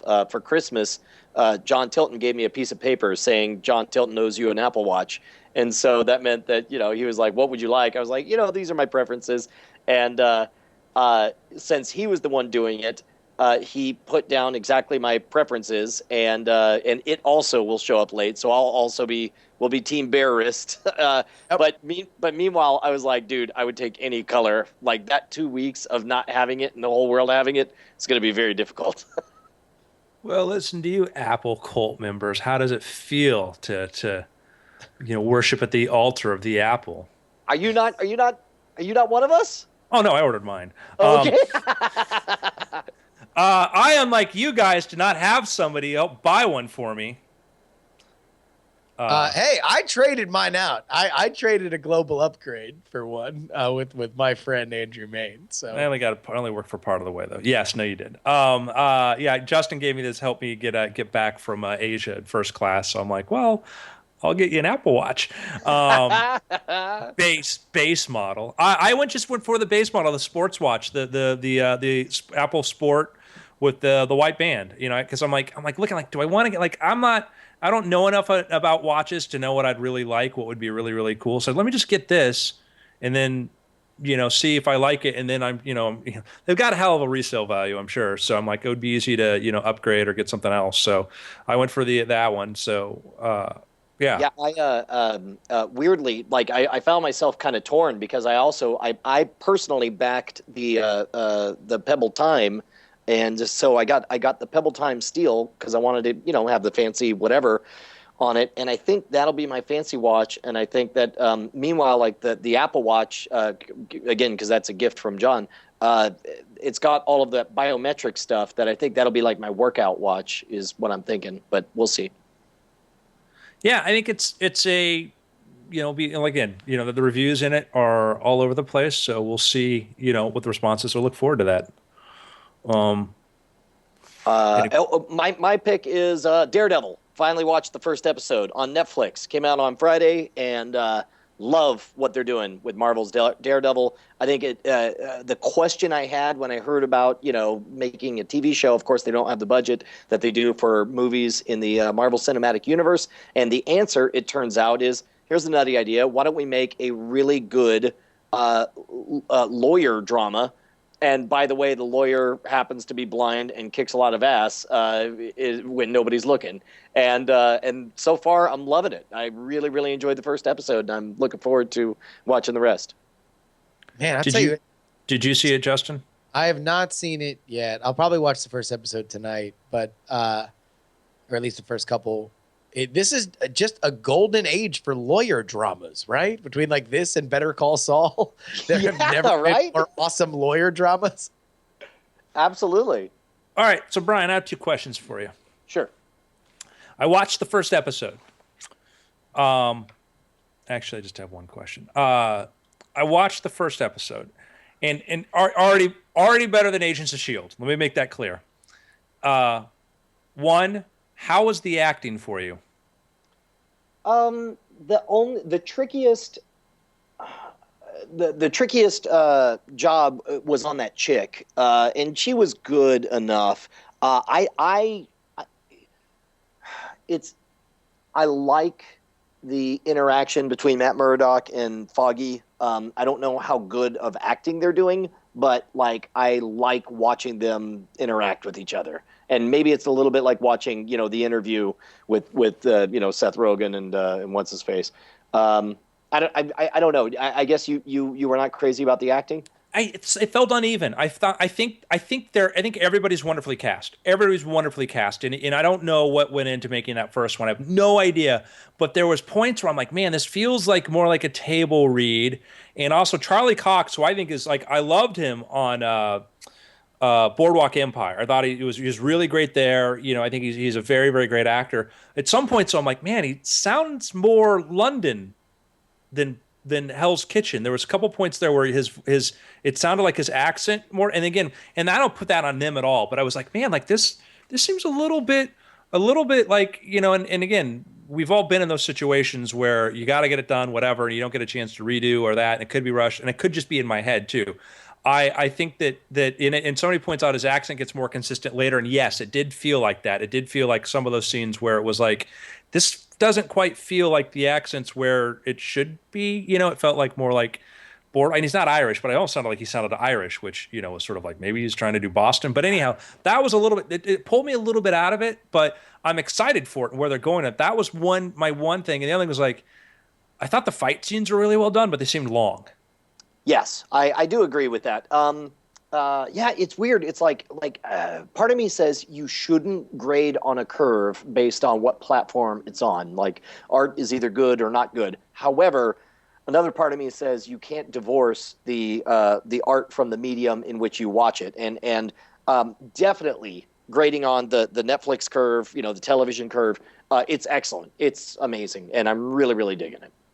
Yeah, I am again, let me emphasize, I am super, super excited about that. And I guess sometimes I'm more sensitive to like what were the pressures the producers had to put on, which is we saw like Man in the High Castle, where you look at some of the shots were just these sort of very obviously CGI sort of stuff. And then I'm like, well, this is sort of weird, left me in a weird place, but I want to see them change. And I'm excited everybody loves this because like I felt like it got better. I mean, it felt like it pulled me into it. I'm anxious to see the next one. Yeah. So how far in are you, Andrew? Just one episode. Just the one episode. So yeah, no, I'll definitely watch the first two tonight. I'm super pumped about it, and you know, it's, man, that Marvel, like, you're really ambitious to do 4 shows and then have them all tie up. So excited. Also, like it's amazing. You know, one of the plot points, minor spoiler, is they didn't beat you over the head with it, but the big event that allowed the insurance companies to have all of this graft happening is, I assume, the big epic battle at the end of the Avengers, right? It's sort of like a 9/11 style event. Like, and you talk about life goes on, right? It's like aliens invaded New York, and yet you have this world where, like, yeah, man, that's pretty messed up. But anyway, you know, I got bills to pay, I got kids to feed, and so let's all get back to work. And along the way, you know, some insurance, you know, graft is happening. I love that. I love that.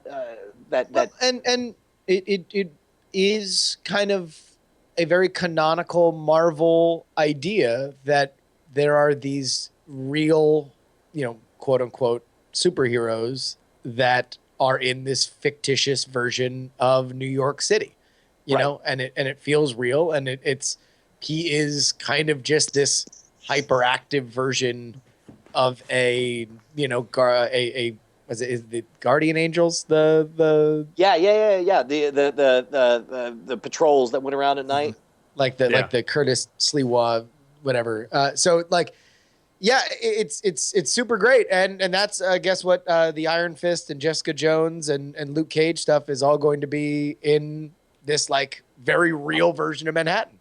I am so stoked, and I think that as Brian pointed out, you know, where they decided to make the focus of it, where it's kind of more like a crime of the week sort of show with a guy that can go kick butt, and a very, very well done production values. I thought they did really well with what they're working with. I'm like I said, I enjoyed it far more than Agents of S.H.I.E.L.D., which you know, it just being able to focus on this. Yeah, we live in this world, but we're here in Hell's Kitchen trying to dealing with corrupt land developers, and the idea that's all leading to the Defenders. Smart. It's a smart play too, because it's, you know, a television show by its very budget is going to be a smaller affair. So by setting the boundaries of what we're focused on, it's a smaller story, but that doesn't make it any less interesting or any less emotionally potent. And it gets to build, you know. It's cool. I think that I'm stoked. I have a touchback and a pick. Okay. Touchback, Halt and Catch Fire, as predicted by Brian Brushwood, is now on Netflix. Yeah. Any of you checked that out yet? No, I will though. It's a very interesting story of the '80s. Very, very Lee Pace, Ronan the Accuser, and so it's now available on Netflix on demand, so you can watch it there. Season 2 starts next month, so I recommend you check it out. I mean, it's a very interesting approach. It's a weird name, but I recommend that. My pick is, I just watched this last night. the documentary. I don't know if you guys have you seen Atari Game Over? Yes, I got halfway through it, and it's awesome. It's very surreal, and I'm sure you get this more often than I do because you know so many people in Hollywood. But anytime you watch a documentary and then randomly somebody you know personally shows up, and in this case, like Gary Whitta shows up, and then Ernie Klein shows up, I'm halfway through it, and I enjoyed it immensely. I really, really am digging it. It's the documentary is by Zach Penn, who is the same Zach Penn who is the writer behind such movies as X-Men Last Stand, Incredible Hulk, X-Men 2. He's done a bunch of the Avengers. Was the story for the Avengers, so he's very, very accomplished in that. Right? He wanted to get down to the story. There's the story that E.T. was the game that killed the video game industry, and they get into. They really do a good job of addressing that. Of how true is that, and not. I mean, E.T. was a disappointing game, but again, the guy who made it only had 5 weeks to make it. And plus, hearing about the environment, the environment that it was all hookers and blow at that time, right? It was all crazy parties and jacuzzis and naked women and let's get a bunch of talented 20-somethings and get them in there.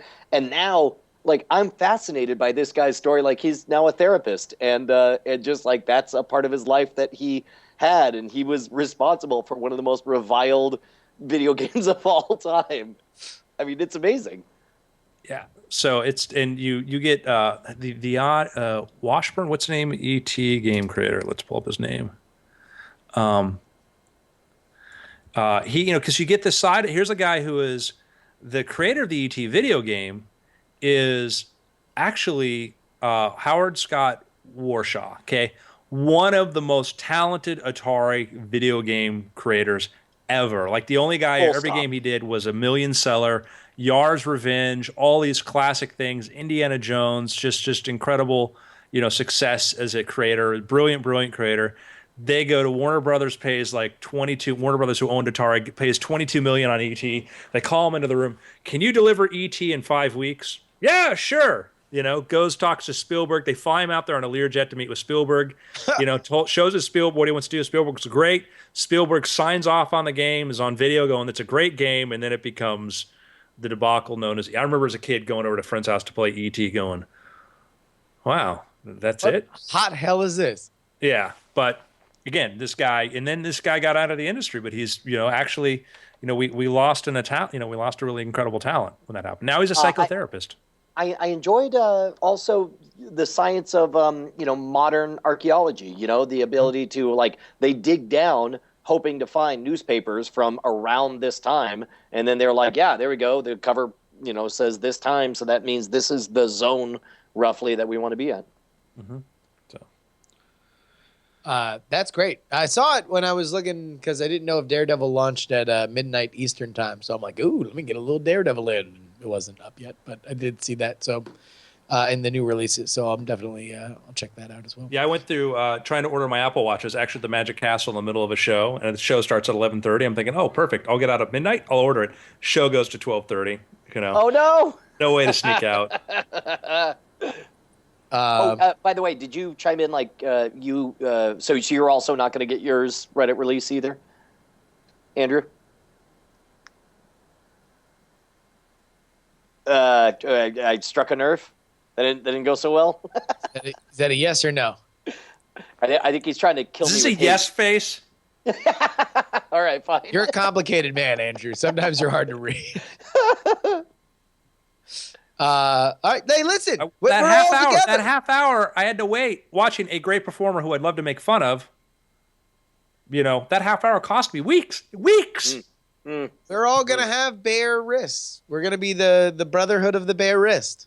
We have the right to bare wrists. I sent Justin a photo of what it's going to look like when you get an Apple Watch. I took a receipt and I drew an Apple Watch on it, and then I did a drawing on there.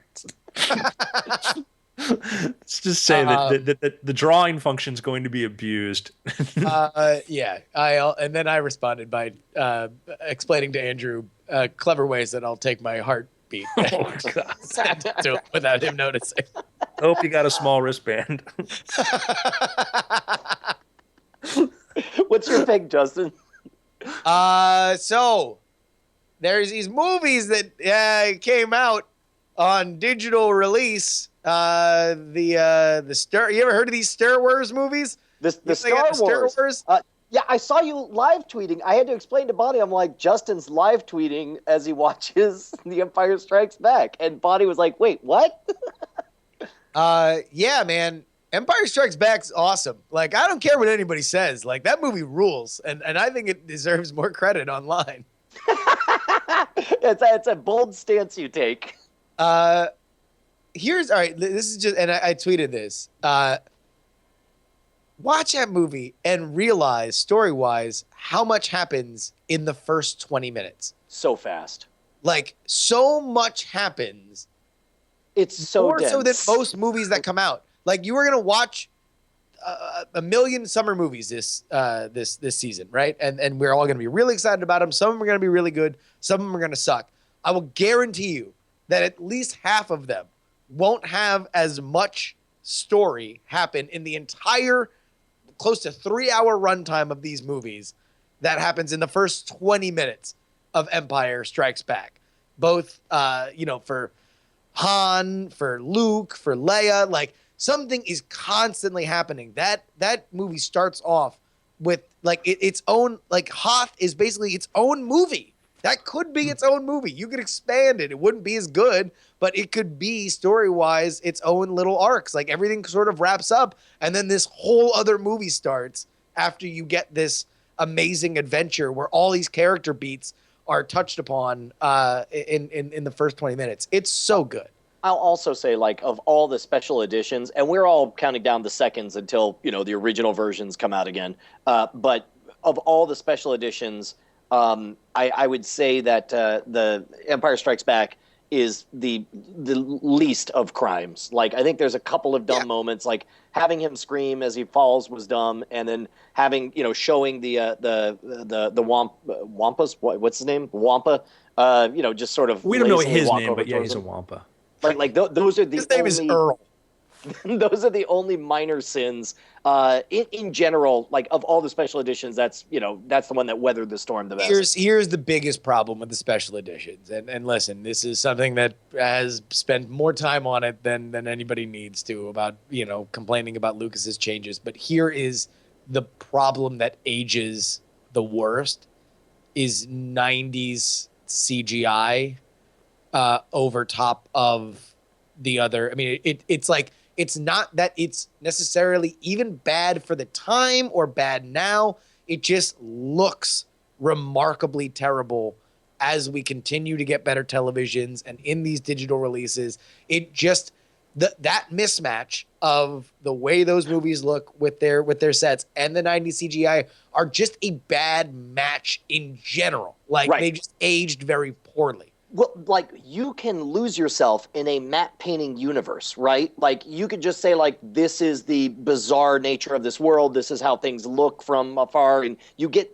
lost in that. And then all of a sudden you see, even if it was good current day CGI, it would stick out and it would be incongruous in a way that would take you out of the movie.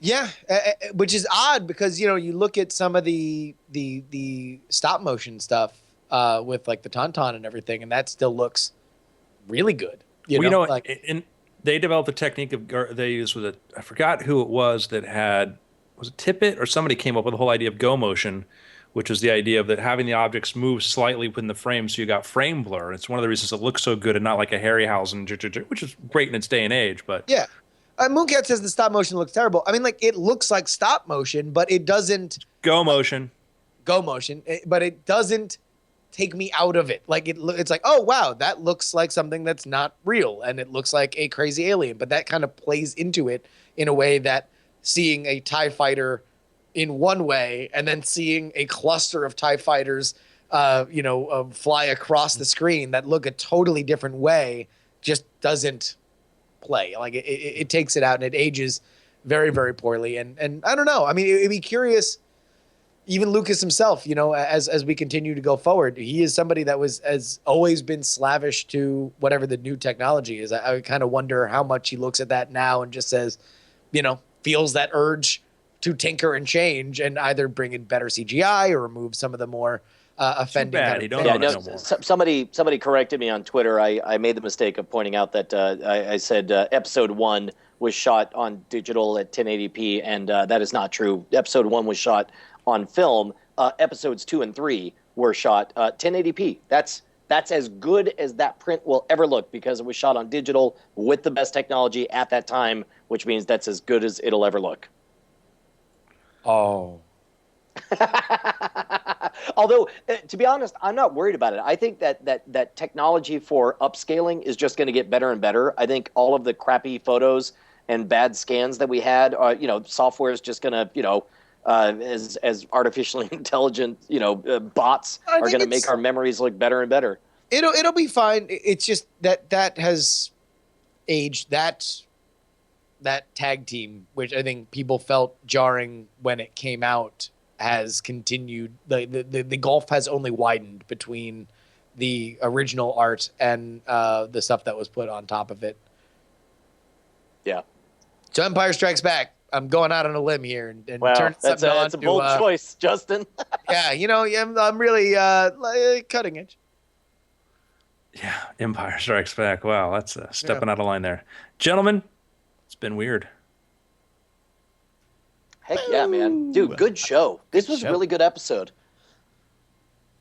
Alrighty, do you guys need a break? I'll tell you what. I'm supposed to do Cord Killers in 32 minutes. Should I hang around for just the beginning of After Things, or would it be better for me to just bug out and read up on the stories for Cord Killers? Whatever you want to do, Brian. You're Yeah. Are you like how confident do you feel in the stories for Cord Killers today? I need to read them. Okay. because so, it'll be expected that I have an opinion about them. yeah. So and I mean, also just I duck need to out. call I think. Tom. Yeah. Okay. All right. Well, I'll bug out for After Things. You guys have a good jam session, and I'll be back in 30 minutes. We'll do Cord Killers. All right. Bye bye. All right. Bye, guys. Love you. Bye. Hey. Well, I guess we should roll then on After Things, right? If we want to make it as long as possible. Yes. Let me very quickly just cut together a 2-shot of you guys. Oh, Tom revealing himself in the chat room. Oh no. This would be a good time for title ideas. Ew. What do you think, Andrew? Titles? I had an idea for a title, and then I forgot the idea for the title, and then somebody had a title in the chat room. Crap. We didn't reset Showbot before. God, and can I just tell you that maybe somebody pointed this out or not? You know, we talked about this is we went into the morality of dating somebody who was developmentally disabled, and then we made talking about Life Goes On, and then it just strikes me that was also the title of a show Life Goes On. about a person with Down syndrome. Okay. Was it? No, I don't. What's that? What's Life Goes On about a person with Down syndrome?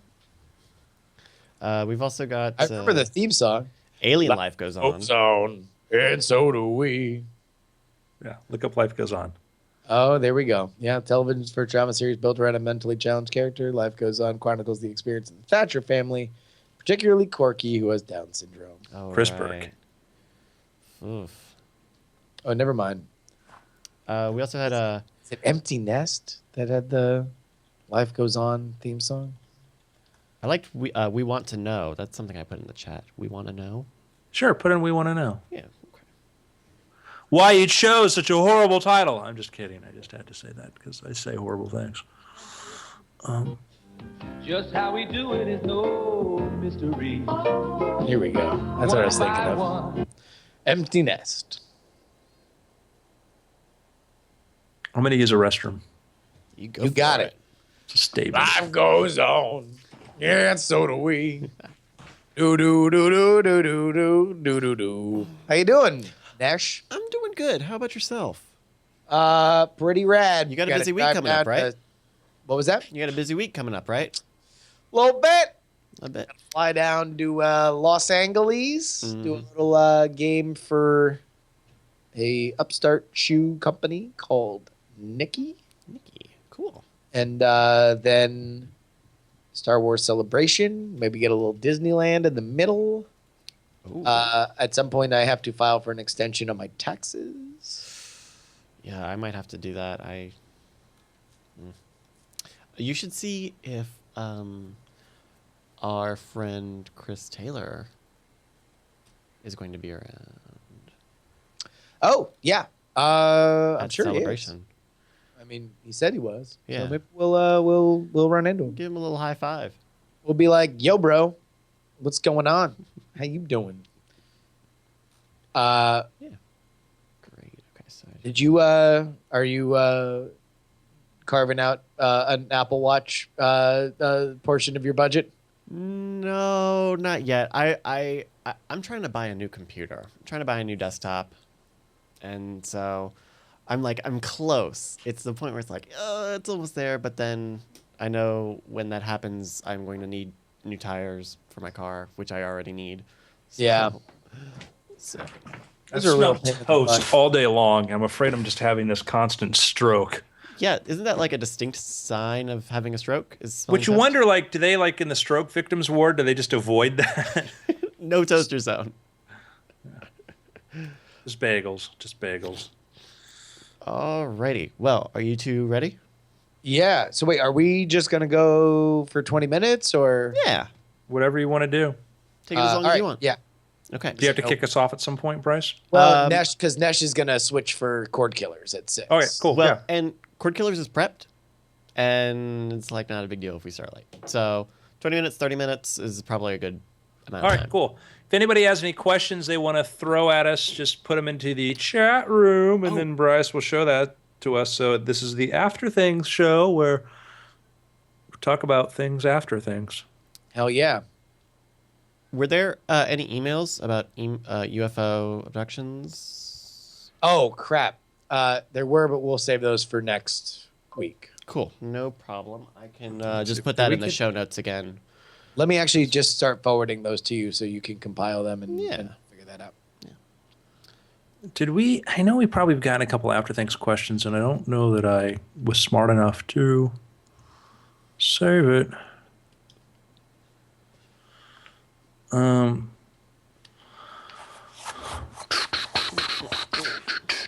All right. All right, we We're ready? Roll. Do I All start right. it? Well, yeah. Okay, in 3, 2. Hi, everybody, and welcome to After Things. It's the show that happens after weird things. My name is Justin Robert Young. Joining me is Andrew Main. Andrew, welcome to After Things. Hello there, Mr. Young. My name is Andrew Main. Dude, this is going to be an awesome week. I'm going to be down in LA for the majority of it, and we're going to go to Star Wars Celebration and maybe Disneyland. This is going to be pretty rad. Yes. Go picking on the nerds at all those places, you know? Just Yeah, laugh. nerds. Yeah, I mentioned that I was going to Star Wars Celebration. I use the joke like, yeah, I'm going to go pick on nerds. And he gives me this look like, seriously, you going there? I'm like, this is a guy that has like a chandelier made from like a skeleton of a dead person. I'm like, you don't get a judge. You don't get a judge. We'll just say he swallows swords for a living. I won't name names. I'm like, it doesn't, the nerd is not a thing that has meant anything really since the 1980s.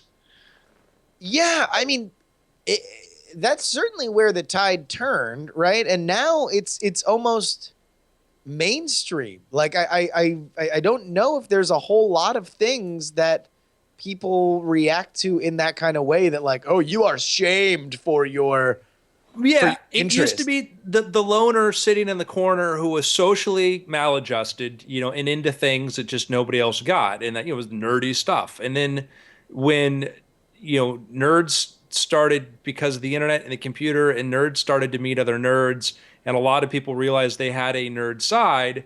It Yeah. then became more pro-social. It's like, what does it mean? Is it mean just anybody who's into smart stuff? Because you say, it used to be easy to say, oh, it's somebody who's just has poor social skills and is into obscure things, and now and generally intelligent. And so now it's well, they meet from around the world. They're having little nerd children, and Yeah. they're reproducing, and they're in large groups now. It really is amazing, and this Star Wars celebration, I think, is going to be very, very unique because it's the last time. Hopefully, I think we're all hoping that the movie that comes out at the end of the year is good, and the subsequent films are going to be something that we want to generate excitement for. But this will be the last one that I think kind of solely sort of celebrates the past, right? Like this will in the future kind of be its own mini Comic-Con where the gigantic panels are going to center around this thriving Star Wars franchise, which is really interesting. Yeah, I think it's going to be Disney's doing a wonderful job. They're taking the original Star Wars films and they're making Lego style movie versions of them, so kids can, 7-year-old kids can get up to speed about the universe when Episode 7 rolls out. Everybody gets to be sort of on the same page, which I think is fantastic. It's going to be for everybody, and like the Avengers, and like I'm going to show you something. This is going to be nerd cred here. Hold on. All right, Andrew is now walking into his apartment there in the heart of Los Angeles, within a stone's throw from the studios for which many of these movies are conceived. And I signed up for a clothing subscription service because I'm lazy, right? okay, so See the now I'm shirt? looking at a very nice white button-down shirt. Uh-huh. And I don't know if you can see the it's like $60 a month, $60 a month. They send you like a couple items. They sent me this shirt, and then Okay. sent me this pullover, or this sweatshirt right now. All right, Right. so that is a nice little. I don't know if pullover. you can Looks see like the a- little logo there. It's a little subtle. little Avengers. Let's check out the inside. A little Avengers print on the inside. Looks like a light breathable fabric. Check out the logo there. Oh, is that the cufflink or is that? That's the just on the pocket. Oh, just on the breast. That's awesome. And so they're very, very subtle. So it's like 5-4 clothing or whatever. So what it is, they're a clothing subscription service, and they just did a deal with Marvel Comics. And they have like, one of the things they have coming out is a really cool looking sort of slim fit like dress jacket that's got an Iron Man print on the inside. I said, oh, I like this. It's not a big, huge logo. It's subtle. I like the clothes. And I'm like, oh, this is a clothing line. This is the Avengers is there. And I'm sure they're probably going to do a Star Wars one or whatever, but I'm not wearing, a Yoda backpack. Exactly. It's for adults. It is an understanding that there are adults that love these franchises that would like to bring on, or that they would like to wear decent looking clothing. Yeah, now so we don't it's have a very interesting age where now you get a nice in clothing brand goes in there and produces that stuff. So Avengers super mainstream. Star Wars is going to be big. It's going to be bigger than that, and it's going to be it's going to be for everybody. And so yeah, it's like the nerd concept. Like it doesn't mean it's doesn't mean anything anymore. Oh, here's the commercial for it, and you can see like the inside of the pockets. So that's it's an great. entire And so clothing this line. it looks like a kind of high end fashion brand. Yeah. Yeah, that is. And then they came out with, you go in there and you say what kind of stuff you look for. Then every month they send you sort of random stuff. So Nice. I'm lazy and I forget to shop. So try that. Anyhow, that's it. I should We had a probably good do question that. in here. We had a very good question in there. And that was, have either of us ever mentored anybody that we then regretted or didn't turn out well? Well, that's kind of a hard question because I don't know if like the term mentor, right? Like very rarely does it get assigned kind of like sight unseen, unless it's like a mentor program or something like that. That I know through the Daily Orange, I've gotten assigned as like an alumni who wants to keep in touch with the current crop of students. I've been assigned people for which I am the quote unquote mentor for, but that's not something that like I would attach a lot of personal idea to. In general, what people that we consider we mentor are people that we feel are worthy of the title, right? It is something that is put on somebody after a certain amount of work.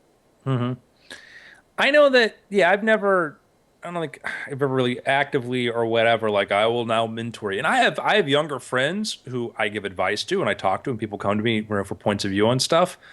I have friendships. Justin and I have been friends for years, and it's been a very mutual thing where I've learned as much or more from him than I would probably ever pass on to him. So I wouldn't call that a mentorship at all. It's a friendship. I've certainly, in Magic, you certainly do get younger people asking older people for advice on stuff. And I would say that the thing that is frustrating for me is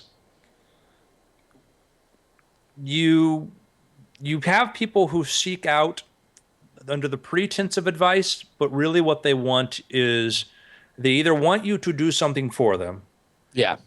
Or they just want approval for what they're doing. Yeah. They're not interested in making it better. They just want you to take what they have and tell them it's great and then help them promote or put out, And that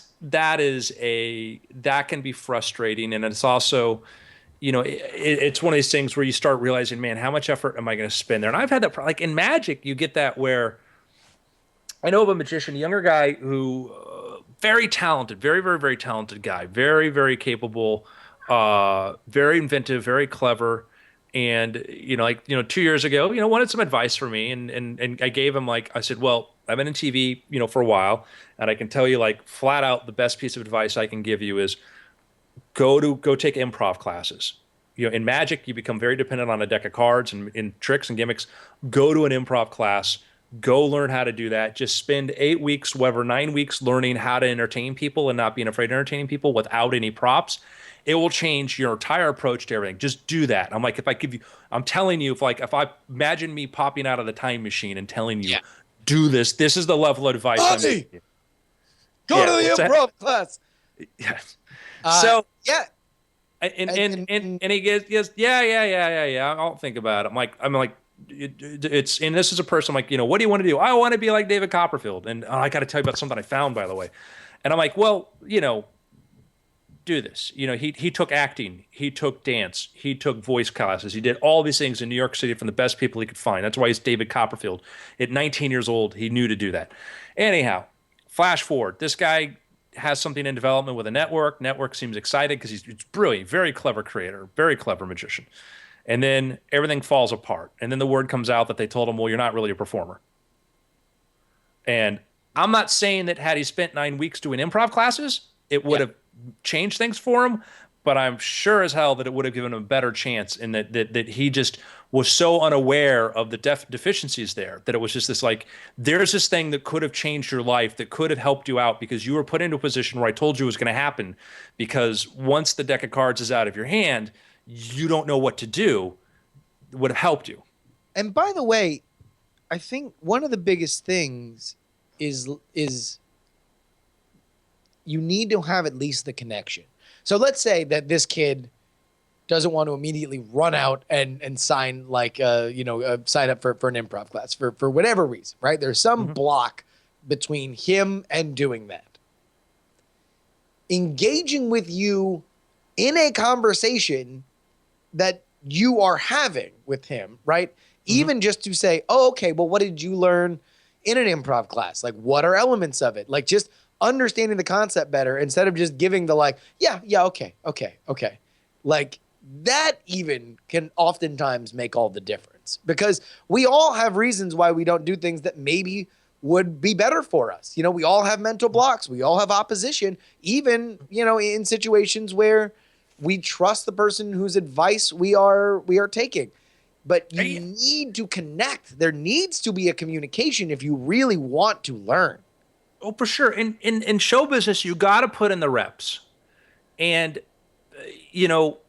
Brian is a great broadcaster. Brian's a great podcaster because Brian spent years on the road in front of people where he couldn't see beyond the footlights, doing his stuff, and kept learning to truck right on through, kept going. You learned how to do that.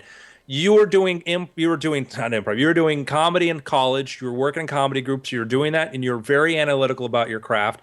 You were doing those 5 podcasts a week. you're doing this. You guys have put in far more reps than I have. And when I listen to Weird Things, I can see the difference between what you guys do and how I do it, because I go, man, you guys have really got the experience from doing it daily. I do it once a week, and I can appreciate the difference in your skill set there. And I don't rub it, don't dismiss it, And I think that's the hard part for many people to do, is just sort of think, well, this, they want to justify. And that's the thing that's been frustrating for me, is that it's I'm not going to give you, if somebody sits down to me and says, oh, what about this card slide or this card slide? I'm like, I can tell you what works for me, and I can tell you my approach, but I can tell you there are 100 guys that can give you better input on that. And I can tell you this or tell you that. I'm one of these people, like, if you told me this when I was 19, when I was in high school, somebody said, you should take acting class, you should do that. I ran out and I did it. Changed the way I thought about things, and it affected things. So I was at the Magic Castle Thursday, and I'm walking through the Magic Castle library. The Magic Castle is this private magic club in LA, and it's an amazing, really cool place. One of the things there is we have a members library, which is this downstairs. You have to be a member to get in there. And I'm walking through there and I see a binder. I'm like, this is new. I take the binder out. And I feel like this is what you sent me the thing about, right? Yeah. Yeah. The binder says producing magic television specials. Right. And it's an old binder. It's from 1981. I'm like, somebody did, like, what is this? I pull this out, and it's a magician who I've heard of. I don't think I've ever met, by the name of Mark O'Brien, who lives in Orlando now. When he was a student at Northwestern, he did a paper on producing magic television specials. He went out to Los Angeles. He talked to David Copperfield. David Copperfield circa 1980. He talked to the guy who was running Doug Henning's production company. He talked to, like, Mark Wilson, talked to these people. He did interviews with him. He had a whole big thing explaining the history of magic television specials up until that point. It was a very interesting point in time. Inside the binder, I found a photocopy of a ticket stub for when David Copperfield was shooting his Magic of CBS specials. It was to get in there, and this was at NBC Studios, which is literally 5 blocks away from me, where he shot this. There was a ticket stub for a 1980, showing to go see this. There's the artwork, which came out from, like, the special. He shows that hair. It's great. Okay. It goes into, like, in interviews, firsthand interviews. He talks to David Copperfield, and David Copperfield says, oh, yeah, I went to, like, I guess HB was or somewhere studio. I studied here. I learned from this person, all this sort of early stuff. David Copperfield talked about the challenge to developing new material because of the cost and trying to come up with stuff. Goes into the different talk shows. He did a very great analysis of what's going on at that time, in the state of magic. I devoured this. I went back, read half, they closed the library. I came back, I read the other half. I found stuff out that I did not know, like that his first Copperfield's first ABC special was actually Forwald. They bought the time slot, yet they featured people from ABC on it because they figured they could go to sponsors and say, hey, we're going to have, all the big ABC talent on this special. So do you want to buy an ad on it? Like, yeah. And so ABC talent made themselves available. So it was a very clever way to do it. And David Copperfield introduced them, and they wove his magic into it. They didn't pick it up there, but then they went to CBS, and they talked about CBS said, yeah, if you get this share, we'll renew you. If you get a 30% share, we'll renew you for next year. You got a 34%. The nitty gritty, how much the budget was for the television specials. I took got hold of a copy of this and found, in there, like, a production schedule which showed the calendar for shooting, like the different the days they VTR'd stuff. All of this interesting stuff, which for me, being somebody actively involved in producing television magic, fascinating. And I showed it to other people there who I know had an interest in TV magic, like, oh, that's cool. Yeah. Like, you said you wanted to be on TV. Do you like you? Oh, I'm like, you didn't. This is what you need to know.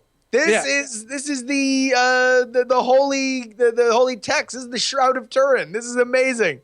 Yeah. So it fascinated me who was interested and who was just, they couldn't. And, like, the thing that they took away from was how much Copperfield got that first special because they were able to sell it to sponsors. They had sponsors in place. They were able to put that thing together. And it's one of those things where it's like, there was insight. And granted, this is 35 years ago.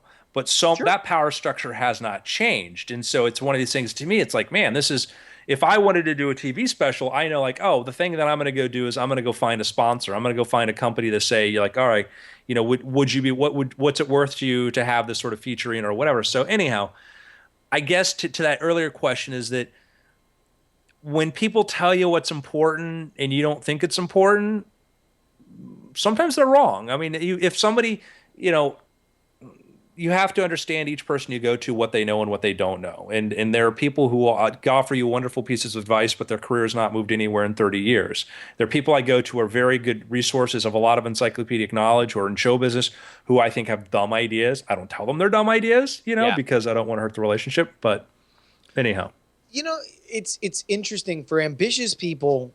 You very often, the act of mentoring, and I don't mean this to take any kind of the altruism out of it, but you very often identify traits that you find to be productive in yourself, you know, or you look at other ambitious people and you imprint kind of where you are coming from, and you want to, you look at them like a younger version of you, and you want to say like, oh, if I had this when I was at this stage, I could have gone farther. I could have gone faster. I could have achieved more in a different way than I did in my own journey, which is great.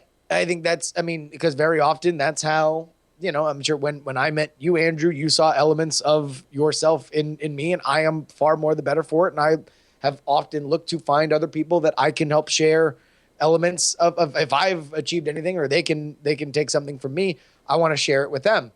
The problem is, and this is on both ends, both for the mentor and the mentee, is that for the mentor, I think oftentimes that imprinting is more in your own head than it might actually be, you know, like somebody who's like, oh, I want to get into blogging or I want to get into podcasting. It's very often just that surface level thing that doesn't go beyond, you know, where you want to go of like, okay, well then you need to do X amount of stuff and you need to do it every day. You know, you need to wake up and do, you know, 4 blog posts a day, every single day, no matter what. And you have to write about it. And the days where you don't know how to write about anything, those are the days that you actually learn how to do stuff. And it's like, yeah, okay, I just got busy and I'm not going to do it anymore. And then you're like, oh man, like there is just this moment of kind of disappointment where you're like, I thought, you know, you want to be like Obi-Wan in episode 3, like you were the chosen one, you know, like, but it's often in your own head. So I think the disappointment very often comes in from just there not being another side to it. There not being you to a certain extent, and how you view yourself, you know, in the position that you were in. And it is disappointing. It is hard. And it's why, in, you know, especially with some of the DO stuff, now my big thing is like, well, what do you want to do? Like, what is I'm not going to try to imprint my journey. I'm going to ask you what you want to do right now. And if you don't know, then think of something and I will steer you in the best direction that I can, be it to me, to a friend of mine, to a resource that I am aware of. I'm going to do my best to kind of put you in the position that you want to take. And that way, it's more of a lead a horse to water thing and then just see whether or not they drink, as opposed to explaining in intricate detail how to drink. Yeah, it's, you know, there are people, everybody wants things. And I'm more interested in the people who want to do things and trying to figure out, you know, separating that, because where do you want to spend your time? And you know, when I met you, you had a lot of qualities that I did not possess that I admired and I wanted to have. Even when you're 15, you know, I met you when you're 15 years old, and, you know, I said, man, you're incredibly smart, very sharp guy. And I thought, like, you know, instead of, I'm not a guy, believe it or not, I'm not a guy that really likes to hold court. You know, I'm not a guy that really wants to be, all right, everybody. And you know, there's, you know, I can think of an entertainer, we all probably know that, you know, that's what he goes into a room and he wants to know something nobody else does so he can tell everybody about this thing, you know. Yeah. I have things I like to share, like, oh, here's a thing that's going to change the way you think about stuff, but then I like it to come the other way. I like that kind of thing. And you and I talk, we probably have 3 basic conversations: Star Wars, Apple, you know, and politics, you know. Yeah. But we can find endless ways to approach those things because you're always going to have a take on it that I'm like, oh wow, I never thought about that. You know, It's very, very interesting, and I'm sometimes very, very slow to pick things up. And I'll give you an example of something that struck me last week on Weird Things when we did was an article about I think it was might have been the UFO report about the guy seeing the stuff dripping from the air. I made it a point to point out that this was the I called out whatever, Monster TV or whatever website it was. You pointed out the author of the article. Yeah. Because I look at it like, here's news, this is the source that controls it. You look at it, here's news, here's the human being that wrote the story, sat down and crafted it. It's something that's just not on my radar, but is an incredibly important point about what's going on there, where you could see the person sitting on the other side of the keyboard and what's going on to there, and you have a totally different way. And that's the thing, like, man, that's what I like, is like when Justin describes something, it's not going to be in Andrew words. Yeah, and I'll tell you what, God bless that guy, because he has to go through a bunch of user-submitted stories that are surely not concise, and he has to make them into readable posts that people will consume. So that dude is certainly working very, very hard, and likewise, and I think that's kind of what to the mentor conversation. It's not like I've taken every bit of advice you've given me, right? And I don't think that you've held it against me. Gosh, no. It's not about the instruction of stuff. I think there are certain times where it's like, if I was like, oh man, I want to have a certain kind of job, and you're like, well, you need a driver's license, and then I refuse to get a driver's license, then you would be like, well, I mean, we need to have basic tools for you to continue to move along the journey of life. I think you would look down on certain things like that, but in general, it's about figuring out where your drive meets somebody else's, and how everything can be the better for it. And if that guy who you were talking to with like the improv classes, if it wasn't like, like, okay, well, for whatever reason, I don't like improv classes, but I'm doing these other things. I'm doing open mic nights where I'm working on a stand-up set. I'm doing sketch comedy where I don't do magic or whatever. Like something in that realm where it's like you're going to suggest later down the line, you really should take improv classes. Like that will still be a point of view of it, but it's not like not everything. It's not an instructional thing. Like any kind of relationship, which is why the mentor thing is kind of weird. Like, I think it's just like a way to sort of describe it. It really is a two-way street. Like, it really is something that the best way that you're going to get something out of somebody else that knows something more than you and can instruct you on where you want to go is to kind of have a back and forth. And you will, I've gotten stuff out of people that I've told things and given advice and stuff. And hopefully I've given them a good advice and stuff to go forth with.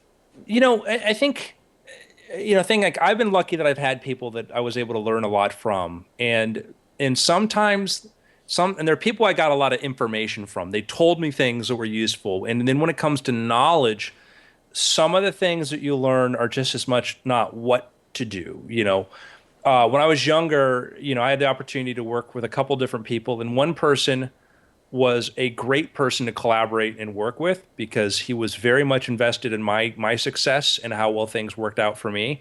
And that was going forward when I worked with you. It was like, oh, we'll have this, we'll take a warehouse. I'll put my magic stuff there. We'll build a podcast studio so you can do the iTrix stuff, but you can also just use it for whatever else you want to do, because having you have a space where you can create and go do stuff, which not all of it was germane to what our current mission was, but it was certainly important to you developing who you were, and that was a very, very important lesson I learned from somebody is, you want to work with people not because, you imagine yourself sitting on some sort of throne and you want somebody to stand before you, you're Lewis and Clark, you're out there trying to figure this stuff out, and maybe they didn't get along. I don't know. But point is you want to collaborate. And I worked for other people who had a lot of knowledge, but they didn't get that. That I realized, like, man, this person's goal is to have me be 5 years from now, 10 years from now, to be in a subservient position, to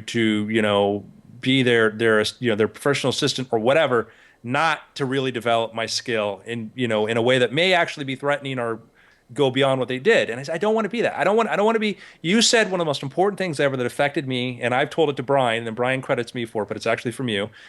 Talent doesn't fear talent. And that really affected a lot of the ways I approach things in life. And when you work with really talented people, is that if they're going to become successful and that success could eclipse your own, cheer it on. Cheer it on, Because also, there's no end. Yeah. No, nothing ever ends. You are always going to be benefited by people who are around you who are succeeding. It will just always happen. If you're afraid of it, you're going to look at the world in a very narrow view, and you're going to. I have performing friends who are hard to get along with because they're very jealous.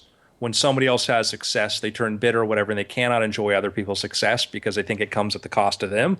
And it's frustrating. It's frustrating to be around, and it's frustrating to want to work or collaborate with them because you can see that. And I see that a lot. It's very prevalent in magic, and you have people who are.